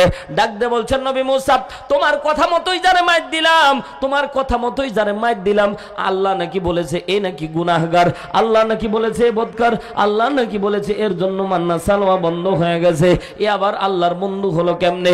এই লাশ ছাড়া তো লাশ খুঁজে পাওয়া যায় না। নবী মূসা ডাক দিয়ে বলে আল্লাহ বলো বলো এটাই কি তোমার বন্ধু? বলে হ্যাঁ হ্যাঁ হ্যাঁ ওটাই আমার বন্ধু। আমার বন্ধুর জানাজায় যারা অংশগ্রহণ করবে আমি আল্লাহ তাদের জিন্দেগির গুনাহ মাফ করে দেব। নবী মূসার উম্মতেরা ডাকতে বলে এ নবী মূসা ই আবার আল্লাহর বন্ধু হলো কেমনে? এরেই না আল্লাহর কথা মতো মাইর দিলাম, এরেই না আল্লাহর কথা মতো মাইর দিলাম, আল্লাহর বন্ধু হলো কেমনে? সাথে সাথে নবী মূসা আসমানের দিকে তাকাই। আল্লাহর নবী ডাকতে বলে উম্মতেরা শুনে নাও, শুনে নাও আল্লাহ কেমন রহমতওয়ালা। সারা জীবন গুনাহ করেছে, জীবনে এক ওয়াক্ত নামাজ পড়ে নাই, জীবনে একবার আল্লাহরে আল্লাহ বলে ডাক দেয় নাই। এই বান্দা যখন জঙ্গলের মধ্যে ফেলে দিয়ে কওমের লোকেরা যখন চলে যাচ্ছিল, হাত বাঁধা পা বাঁধা অবস্থায় জঙ্গলের মধ্যে ফেলে দিয়ে আসতেছিল, জঙ্গলের মধ্যে যখন ফেলে দিয়ে কওমের লোকেরা চলে যাচ্ছিল, পিছন থেকে এই ব্যক্তি ডাক দিচ্ছিল এ কওমের লোকেরা আমারে জঙ্গলের মধ্যে ফেলে দিয়ে আসো না, আমি কষ্টের মধ্যে আছি রে, আমার প্রতিবেশী আমি কষ্টের মধ্যে আছি, আমার হাত বাঁধা পা বাঁধা, আমারে তোমরা জঙ্গলের মধ্যে ফেলে দিও না, পোকামাকড়ে আমারে খেয়ে ফেলবে। এ মুসলমান একটু গভীর মনোযোগ দেন। সাথে সাথে কেউ কথা শুনলো না। আল্লাহ ডাকতে বলছেন নবী মূসা কেন কিভাবে আমার বন্ধু হলো তুমি কি শুনবা? বলো বলো। সাথে সাথে নবী মূসাকে আল্লাহ ডাকতে বলছেন তোমাদেরকে যখন পিছন থেকে ডাক দিয়েছিল কেউ তোমরা শোনো নাই, শোনো নাই, পিছন থেকে তোমাদেরকে বারবার করে ডাকতেছিল, কেউ যখন শোনো নাই, বান্দা সব দিক তাকায় আছে, কেউ তার কথা শুনতেছিল না। বান্দা এক পর্যায়ে আসমানের দিকে তাকায়া আল্লাহ আল্লাহ বলে বান্দা যখন ডাক দিয়েছে, জীবনে কোনো আমল করে নাই, আল্লাহকে বলছে আল্লাহ আমার কওমের লোকেরা চলে গেল, আত্মীয় স্বজন চলে গেল, নবী মূসা পর্যন্ত আমার বিদায় দিয়ে চলে গেল। এ আল্লাহ তুমি তো আমার সৃষ্টি করেছো, তো আমার গুনাহ হয়েছে, তুমি মাফ করবা না? আল্লাহকে বারবার আল্লাহ বলে ডাকতেছে আর চোখের পানি ছেড়ে কাঁদতেছে। আল্লাহ বলে বারবার যখন আমি আল্লাহরে আল্লাহ বলে ডাক দিয়েছি, আমি আল্লাহ বান্দার গুনাহ মাফ করে বান্দারে বন্ধু বানায় নিয়েছি। আল্লাহ নবী ডাকতে বলছে উম্মতেরা জীবনও কোনোদিন আমল করে নাই, তারপরেও আল্লাহকে যদি আল্লাহ বলে ডাকার কারণে তার গুনাহ মাফ করে দেয়, এ বান্দা গুনাহ হয়েছে, চোখটা বন্ধ করে এক ফোঁটা চোখের পানি ছেড়ে আল্লাহকে ডাক দিয়ে বলবো আল্লাহ রে গুনাহ করেছি, শয়তানের প্ররোচনায় মাফ করে দাও। বলেন না আল্লাহ ও আল্লাহ আমাদেরকে মাফ করে দাও, অনেক গুনাহ করেছি আল্লাহ আমাদেরকে মাফ করে দাও। আল্লাহ তাআলা বলে বান্দা আমার উম্মতেরা শোনো, বনি ইসরাইলের এই লোকের মতো যদি আল্লাহরে আল্লাহ বলে ডাকতে পারো আর আল্লাহ যদি রহম করে সাথে সাথে গুনাহ আল্লাহ মাফ করে দিবে। নবী মূসাকে ডাক দিয়ে বলছে নবী মূসা কেন মাফ করেছি জানো? যখন তোমরা কেউ তার ডাকে সাড়া দাও নাই, বান্দা বারবার করে আল্লাহ আল্লাহ বলে ডাকতেছিল, তো আমি আল্লাহর রহমত দরিয়ায় জোশ মেরে গেছে, আমি আল্লাহ তো বান্দারে মাফ করেছি, বান্দার গুনাহ মাফ করেছি, বান্দারে আমার বন্ধু বানায় নিয়েছি। শুধু তাই না, তার জানাজায় যারা অংশগ্রহণ করবে তাদেরকেও আমি আল্লাহ মাফ করে দেব। আল্লাহু আকবার। এ মুসলমান, জীবনে অনেক গুনাহ হয়েছে, আল্লাহর দরবারে ফিরে আসলেই আল্লাহ মাফ করে দিবে। ঠিক না বেঠিক বলেন? ঠিক না বেঠিক বলেন? অনেক গভীর রাত হয়ে গেছে, 11:30 বেজে যাচ্ছে মুসলমান। এই জন্য আমরা আল্লাহ তাআলার, আমাদের পাপ হবে, এটাই স্বাভাবিক, কিন্তু মাফ চাইতে হবে কার দরবারে? জোরে বলেন, কার দরবারে? আমি বলেছিলাম হাদিস, কারণ বিশ্বনবী সাল্লাল্লাহু আলাইহি সাল্লাম বলেন, উম্মতেরা শোনো, পাপ কেন মাফ করতে হবে জানো? কারণ আপনার আমার কবরটা যাতে জান্নাতের বাগান হয়। মুসনাদে আহমদ 1852 নম্বর হাদিস, কোট করে নিয়ে যান বাড়িতে। হুজুর গাজাখুরি গল্প বলছেন না, মুসনাদে আহমদ 1852 নম্বর হাদিস। বারা ইবনে আযিব রাদিয়াল্লাহু তাআলা আনহু বর্ণনা করছে, আল্লাহ আসমান থেকে ঈমানদার বান্দার জন্য ফেরেশতা নাজিল করে জান্নাতের সুসংবাদ দেওয়ার জন্য। মৃত্যু কি জিনিস একটু একটা হাদিস বর্ণনা করব। তিরমিজি শরীফ 3য় খণ্ড। আপনারা রাগ করতেছেন, আর অল্প সময় যদি চালাই থাকবেন তো ইনশাল্লাহ, কেউ যাবেন না ভাই। আজকের মজলিস দোয়া কবুলের মজলিস, কারণ এখানে এই ঘটনা বর্ণনা করার পরে আল্লাহর কসম করে বলি, যাদের চোখের পানি বের হয়েছে, গুনাহ মাফ হয়েছে কি হয়নি, এর যে মাপকাঠি এটা আপনাকে দেই। যারা কেঁদেছেন, যাদের চোখের পানি বের হয়েছে, তাদের মনটা যদি হালকা লাগে তো গুনাহ মাফ হয়ে গেছে। সুবহানাল্লাহ বলতে ইচ্ছা হইল না। যারা কাঁদলেন, যাদের চোখের পানি এক ফোঁটা হলেও বের হয়েছে, তাদের গুনাহ মাফ হয়ে গেছে। যদি অন্তরটা হালকা লাগে তো মনে করবেন তামাম গুনাহ আল্লাহ মাফ করে দিয়েছে। জোরে বলেন সুবহানাল্লাহ। এটা আমি হারুন রশিদ দিনাজপুরি বানানো গল্প না, হাদিস থেকে বলছি ভাই। আমার এত বড় সামর্থ্য নাই কথা বলার, এত জোর দিয়ে কথা বলার। আল্লাহ বলতেছেন আমার পক্ষ থেকে নাজিলকৃত এটা বিশ্বনবীর জবান দ্বারা আমি বের করেছি, আমি বান্দার গুনাহ মাফ করব। আল্লাহু আকবার। জোরে একবার বল, জোরে বলেন আল্লাহু আকবার, জোরে বলেন আল্লাহু আকবার। অনেকেই কাঁদতে পারেননি, চোখে পানি বের হয়নি। বিশ্বনবী বলেন নৈরাশ হওয়ার দরকার নাই। যদি কান্নার ভান আসে তো অনেক পাথর ফাটাইলে দেখবেন, পাথর ওই যে ঝর্ণাতে যুবকেরা জাফলংয়ে গোসল করতে যাও না, কথা বলো না কেন, যাও না? ওই জাফলংয়ে যখন ঝর্ণাত গোসল করতে যাও, আমি সিলেটে যখন মাহফিল করতে গেলাম, জাফলং যখন দেখতেছিলাম, কত যুবককে দেখলাম অর্ধন্যাংটা হয়ে, কত যুবতীকে দেখলাম অর্ধন্যাংটা হয়ে গোসল করতেছে, কিন্তু আমার চোখ দিয়ে পানি পড়তেছিল। আর আয়াত মনে হচ্ছিল এটা তো সেই ঝর্ণার পানি, যেই পানি পাথর কান্না বেয়ে বেয়ে, পাথর হয়ে পাথর বেয়ে বেয়ে কান্না আসতেছে, ওটা ঝর্ণা হয়ে বের হচ্ছে। পাথর কাঁদতেছে জাহান্নামের ভয়ে, পাথর কাঁদতেছে জাহান্নামের ভয়ে, আর ওই পাথর বেয়ে বেয়ে পানি আসতেছে, আর যুবকেরা অর্ধন্যাংটা হয়ে, যুবতীরা অর্ধন্যাংটা হয়ে গোসল করে। আমার কষ্ট লাগতেছিল, আহারে ওই পানি সাধারণ পানি না, ওটা কান্নার পানি। ওই কান্নার পানির জন্য অনেক পাথর দেখবেন ফাটাইলে পানি পাওয়া যায়, ঠিক না? অনেক পাথরকে দেখবেন ফাটাইলে পানি পাওয়া যায়। তো পয়গম্বর বলে অনেক পাথর কাঁদে কিন্তু কান্না বাইরে হয় না, তো ভিতরে কান্না জমা থাকে। এমনি এমনি পানি পাওয়া যায় না। পাথর কাঁদে কার ভয়ে? পাথর কাঁদে কার ভয়ে? আল্লাহ তাআলার ভয়ে, জাহান্নামের ভয়ে পাথর কাঁদে, আর ওই পাথর বেয়ে বেয়ে পানি পড়ে। আর যুবক যুবতী কি না আনন্দ উল্লাস করে, আল্লাহর কসম করে বলি, পাথর কান্না করে, কিছু পাথরের কান্না জমা থাকে। এই জন্য আল্লাহ বলে, এ বান্দা, অনেক বান্দার কান্না আসে না, কিন্তু অন্তর থেকে কান্নার যদি ঢেকুর উঠে তো আমি আল্লাহ তারেও মাফ করে দিই। আরো জোরে বলেন আল্লাহু আকবার। বিশ্বনবী সাল্লাল্লাহু আলাইহি সাল্লাম বলেন, তিরমিজি শরীফ, আপনি আমি কেন গুনাহ মাফ করাবো জানেন? তিরমিজি শরীফ 3য় খণ্ড, বাড়িতে যায় মিলাবেন, 1891 নম্বর হাদিস।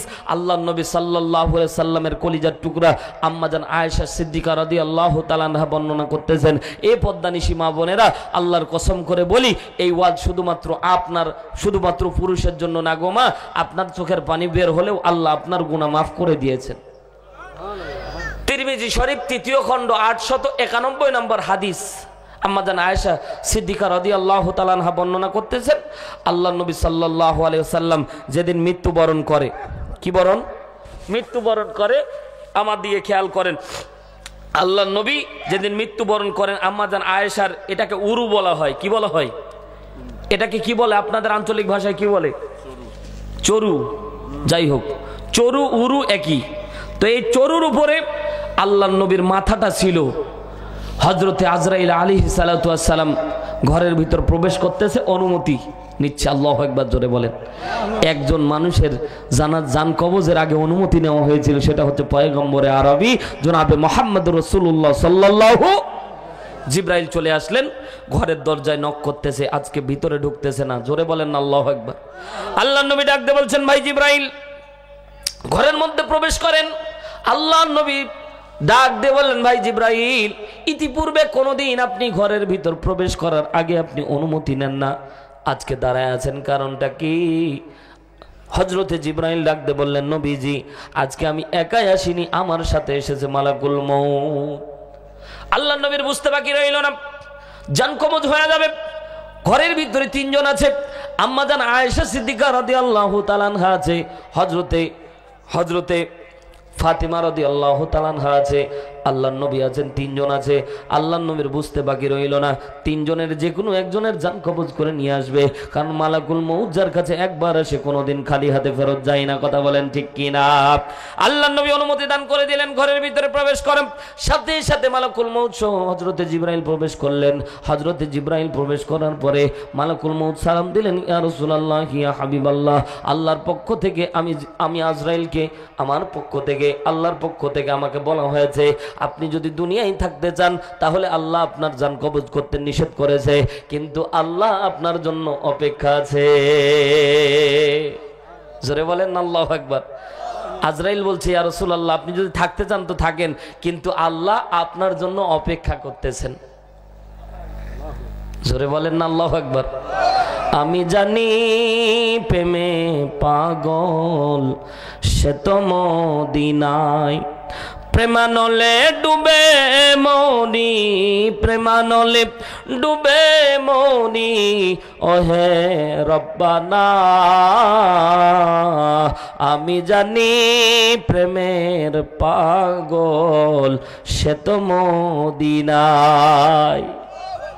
আজরাইল বললেন, নবী গো আল্লাহ আপনার অপেক্ষায় আছে।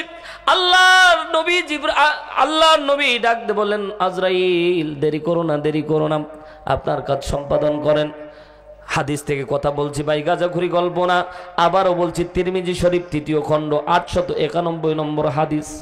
আল্লাহর নবী সাল্লাল্লাহু আলাইহি সাল্লামের কলিজার টুকরা আম্মা জান আয়েশা সিদ্দিকা রাদিয়াল্লাহু তাআলা আনহা বর্ণনা করতেছেন, আল্লাহর নবীর সামনে আল্লাহর নবী বিড়বিড় করে বলতেছেন, এ মালাকুল মউত আপনার কাজ সম্পাদন করেন। আল্লাহর নবীর সামনে আজরাইল ডাক দিয়ে বললেন, ওগো নবীজি কিয়ামত পর্যন্ত, আজ থেকে বাবা আদম থেকে শুরু করে আপনি পর্যন্ত, আপনি থেকে শুরু করে কিয়ামত পর্যন্ত যত জান কবজ আমি আজরাইল করেছি, আপনার মতো ইহসানের সহিত কারো জান কবজ আমি করব না। ওগো নবীজি আমার পক্ষ থেকে আপনাকে এলান করে দিলাম, জানায়া দিলাম, আপনি যদি বিন্দু মাত্র কষ্ট পান আমাকে আল্লাহর দরবারে জবাবদিহি করা লাগবে। কোন জান কবজের জবাবদিহি আজরাইলকে করা লাগবে না, একটা জান কবজের জবাবদিহি আল্লাহর কাছে করা লাগবে। মুসলমান ভাইরা আমার, পদ্মানিশি আমার মা বোনেরা গভীর মনোযোগ দিয়ে শোনেন। মা, জিন্দেগিতে আমি কত পাপ করেছি, অন্যায় করেছি, একটু মৃত্যুর জন্য প্রস্তুতি নিতে হবে মা, কারণ দুনিয়া আপনার আমার থাকার জায়গা না। আল্লাহ রাব্বুল আলামিন বলেন, আল্লাযী খালাকাল মাউতা ওয়াল হায়াতা লিয়াবলুয়াকুম আইয়ুকুম আহসানু আমালা ওয়া হুয়াল আজিজুল গফুর।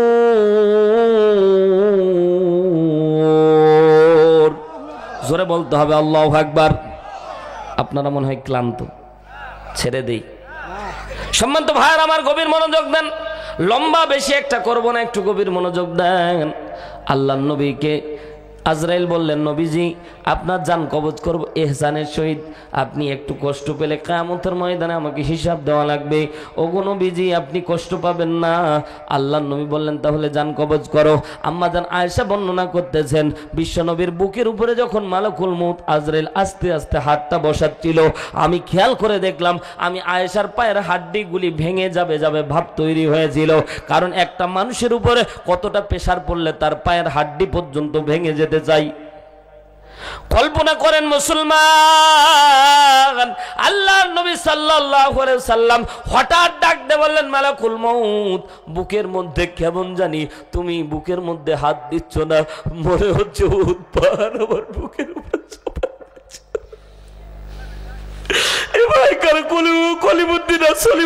জান কবজের কথা বলতেছি না। আল্লাহর নবী বলছে, মালাকুল মউত হাতটা সরায় ফেল, মনে হচ্ছে বুকের উপর উহুদ পাহাড় চাপায় দিয়েছে। আল্লাহ নবীকে মালাকুল মউত বললেন, রাসূল এই কথা আপনি বলবেন না, কারণ আপনি যদি কষ্ট পান আল্লাহর দরবারে আমি আজরাইলকে জবাব দেওয়া লাগবে।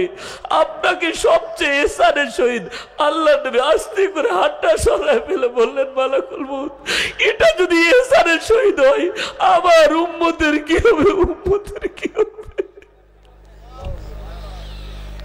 এই ভাই চোখটা বন্ধ করে বালিশের সাথে মাথাটা লাগায় চিন্তা করবেন, আল্লাহ তাআলা আপনার আমার জন্য জান কবজের সময় কি ইহসান করবেন।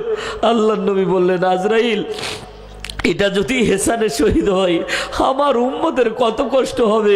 মালাকুল মউত আজরাইল বললেন, ইয়া রাসূলুল্লাহ আপনার উম্মতকে একটা আমল করতে বলবেন। এই জায়গায় হযরতে আজরাইল আলাইহিস সালাতু ওয়াস সালাম একটা আমল শিক্ষা দিচ্ছে, আপনার উম্মতকে একটা আমল করতে বলবেন। উম্মত যদি আমলটা করতে পারে, দুগ্ধপোষ্য শিশু মায়ের কোলে যখন দুধ খায় কখন ঘুমায় যায়, মাও টের পায় না, বাচ্চাও টের পায় না, আমি মালাকুল মউত জান কবজ করবো, আপনার উম্মত টেরই পাবে না। ও আল্লাহর বান্দারা, দুনিয়া আপনি আমি থাকবো না, দুনিয়া আপনার আমার প্রত্যেকের জান কবজ হবে। আল্লাহর কসম করে বলি, জান কবজের হালত অত্যন্ত খারাপ। বিশ্ব নবীর হালত যদি এই হয় তা আপনার আমার সিরিয়াল নাম্বার কত, সিরিয়ালই তো থাকে না। তারপরেও আল্লাহ নবী বলছেন, এ আজরাইল এই কষ্ট যদি আমার হয় উম্মতের কি হবে, উম্মতের কি হবে? তখনও উম্মতকে আল্লাহর নবী বলে আহা। আর সেই নবীকে নিয়ে মাঝে মাঝে কাফের মুশরিকেরা কটূক্তি করে, তার দাঁত ভাঙা জবাব দেওয়া লাগবে। আমরা বলে দিতে চাই সরকার প্রধানকে, আমার নবীকে নিয়ে কেউ যদি কটূক্তি করে, আমার নবীকে নিয়ে কেউ যদি ব্যঙ্গ করে, তার কলিজা ছেড়ে দেওয়া লাগবে। কথা জোরে বলেন ঠিক না বেটি? কারণ নবী হলো আমাদের ঈমান। নবী কি? আল্লাহর নবীকে আজরাইল এই জায়গায় একটা আমল শিক্ষা দিয়েছে। ও বাজান, আজকে বাড়িতে যায় 10টা মিনিট বালিশের সাথে মাথাটা লাগায়, চোখটা বন্ধ করে একটু আত্মসমালোচনা করবেন যে দুনিয়াদারি নিয়ে তো অনেক ব্যস্ত হয়েছি, পরকাল নিয়ে একটু চিন্তা করার দরকার। ও ভাই, বাড়ির মধ্যে বাড়ি পাকা করলাম, বাথরুম পাকা করলাম, টাইলস করে দিলাম, কিন্তু কবরটা যে বারবার করে ডাক দিচ্ছে, আনা বাইতুদ দুধ, আমি পোকামাকড়ের ঘর, আমার কাছে নিয়ে আসো একটু আমল। তো ওই কবর ডাক দে বলছে, আনা বাইতুল গরুব, আমি অন্ধকার ঘর, আমার কাছে একটু আমল নিয়ে আসো। কিন্তু আজও পর্যন্ত কবরের ডাকে কেউ সারা আমরা দেই। কবর অন্ধকার ঘর, এই অন্ধকার অন্ধকার কবর সম্পর্কে আমরা ওয়াকিফাল না, অথচ এই কবর বারবার আপনাকে আমাকে হাতছানি দিয়ে ডাকছে। নিজ হাতে নিজের বাবার লাশটা কবরে রেখে এসেছি, ঠিক না? আছেন না কেউ? কে কে আছেন একটু হাত জাগান। আল্লাহু আকবার, আল্লাহু আকবার। নিজ হাতে নিজের মায়ের লাশটাকে কবরে রেখেছি। গত বছর আমার এক বন্ধু মারা গেছিল ভাই, আমি কোনোদিন কবরে নামিনি, সত্যিকারই কথা। অনেকগুলি হাজারের বেশি জানাজা পড়িয়েছি, কোনোদিন কবরে নামিনি। তো বন্ধু খুব কাছের বন্ধু ছিল, তো বন্ধু ঠান্ডার দিনে মারা গিয়েছিল গত বছর। তো বন্ধুর রাত 12টা তখন বাজে, আলেম ছিল তো, হাফেজে কোরআন ছিল, মারা গেছে। তো বাবা বেশি একটা দেরি করে নাই, এশারের সময় মারা গেছে, রাত 12টার দিকে তার কবর দেওয়া হয়েছে। রাত্রিবেলা যখন কয়েকজন মিলে কবর দিতে গেলাম, কবরে যখন নামতেছিলাম, কবরে আমি নামলাম, কোনোদিন নামিনি। কবরে লাশ রাখার আগে হাতটা মাটিতে ঠেকে, ঠিক না? হাতটা যখন মাটিতে ঠেকতেছিল, কলিজার মধ্যে আঘাত দিয়ে ওই মাটি যেন প্রশ্ন করতেছিল, এত ঠান্ডা মাটিতে কবরে রেখে চলে আসতেছি, অথচ ঠান্ডার দিন একটু কম্বল এদিক সেদিক হলেই কত কি করি, কম্বল এদিক সেদিক হলেই কত কি করি। অথচ ওই কবরের ভিতরে 3.5 হাত কাপড়, ও আর কতটুক কিচ্ছু নাই ভাই। মাটি এতটাই ঠান্ডা, হাত যখন রাখতেছিলাম হাতগুলি মনে হচ্ছে বরফে যেমন হাত রাখলে যেমন ঠান্ডা কিনকিনে হয়ে যায়, তেমন হাতটা এমন ঠান্ডা হয়ে গেল আমি কল্পনাও করতে পারলাম না। কলিজার মধ্যে আঘাত দিচ্ছিল, আহারে এই কবরেও আমাকে পর্দানিশী মা বোন সবাইকে রেখে যাবে, এই কবরে রাখবে। দুনিয়ার বাস্তবতা এমন ভাই, আজকে যদি এই জায়গায় আমার মৃত্যু হতে পারে না? হবে ভাই। আল্লাহর কসম করে বলি, দুনিয়ার বাস্তবতা এতই খারাপ, দুনিয়ার মানুষ এতই স্বার্থপর। এই জায়গায় যদি আমার মৃত্যু হয়ে যায়, আল্লাহ না করুক মৃত্যু হয়ে গেছে, আপনারা ফোন দিবেন আমার বাড়িতে, হারুন রশিদ আর দুনিয়ায় নাই। আল্লাহর কসম, বাস্তবতা এমন, আমার লাশ বাড়িতে যাওয়ার আগে আমার কাফনের কাপড় রেডি। কথা বলেন, কথা জোরে বলেন। বাস্তবতা এমন, আমার কাফনের কাপড় কারা কিনবে, কিনে রেখে দেবে, মনে করবে না লাশটা আগে আসুক, কিছুক্ষণ থাকুক, এতটুকু সময় তারা দেবে না। কাফনের কাপড় রেডি করে নেবে, পানি গরম করবে, সব কিছু রেডি করে তারা রেখে দেবে। লাশটা যেতে দিতে দেরি হবে, গোসল দিতে দেরি করবে না, লাশটা যেতে দেরি হবে, কাফন করাইতে দেরি করবে না, লাশটা যেতে দেরি হবে, জানাজা দিতে দেরি করবে না, লাশটা যেতে দেরি হবে, ওই কবর দিতে দেরি করবে না। কথা বলেন, কথা বলেন। দুনিয়ার বাস্তবতা এমন ভাই, দুনিয়া এতই স্বার্থপর। কত দামি দামি খাটলা ঘরের ভিতর, আল্লাহর কসম আমি যদি মারা যাই হাইয়েস্ট আগিনা পর্যন্ত আমার লাশটা যাবে, ঘরে আর কেউ ঢোকাবে। ওই যে ঘরটা কত সুন্দর করে সাজাইলাম, কত টাকা দিয়ে সাজাইলাম, ওই ঘরটা পর্যন্ত আমার লাশটা ঘরে নিবে না। যে ওই দামি খাটে আর 10টা মিনিট রাখি, আল্লাহর কসম করে বলি রাখবে না, রাখবে না, রাখবে না। আগিনা পর্যন্ত হাইয়েস্ট গলিতে রাখবে না, গোসল দেওয়ার জন্য আগিনায় নিয়ে যাবে, আপনার আমার গোসল দিয়ে আবার বের করে এনে কবরে রেখে আসবে। ওটা হলো আসল ঘর। আর ওই ঘরে মাল সামানা দুনিয়ার মধ্যে কামাই করা লাগবে, নামাজ পড়ে, রোজা করে, হজ করে, জাকাত দিয়ে, হালাল ইনকাম করে, হারাম ইনকাম করে, যত ইনকাম করেন আল্লাহর কসম বরাদ্দকৃত যতটুক রিজিক ততটুক খেতে পারবেন, বাইরে খাওয়ার সম্ভব। দুনিয়ায় আপনার জন্য যতটুক বরাদ্দ ততটুক খাবেন। সেদিন চট্টগ্রামে মাহফিলে গেলাম, যাওয়ার পরে দেখছি টেবিল ভর্তি খানা। কি খাবেন? গরুর মাংস, খাসির মাংস, মুরগির ভুনা, যত প্রকার আইটেম আছে খাচ্ছি আর ঢেকুর উঠাচ্ছি।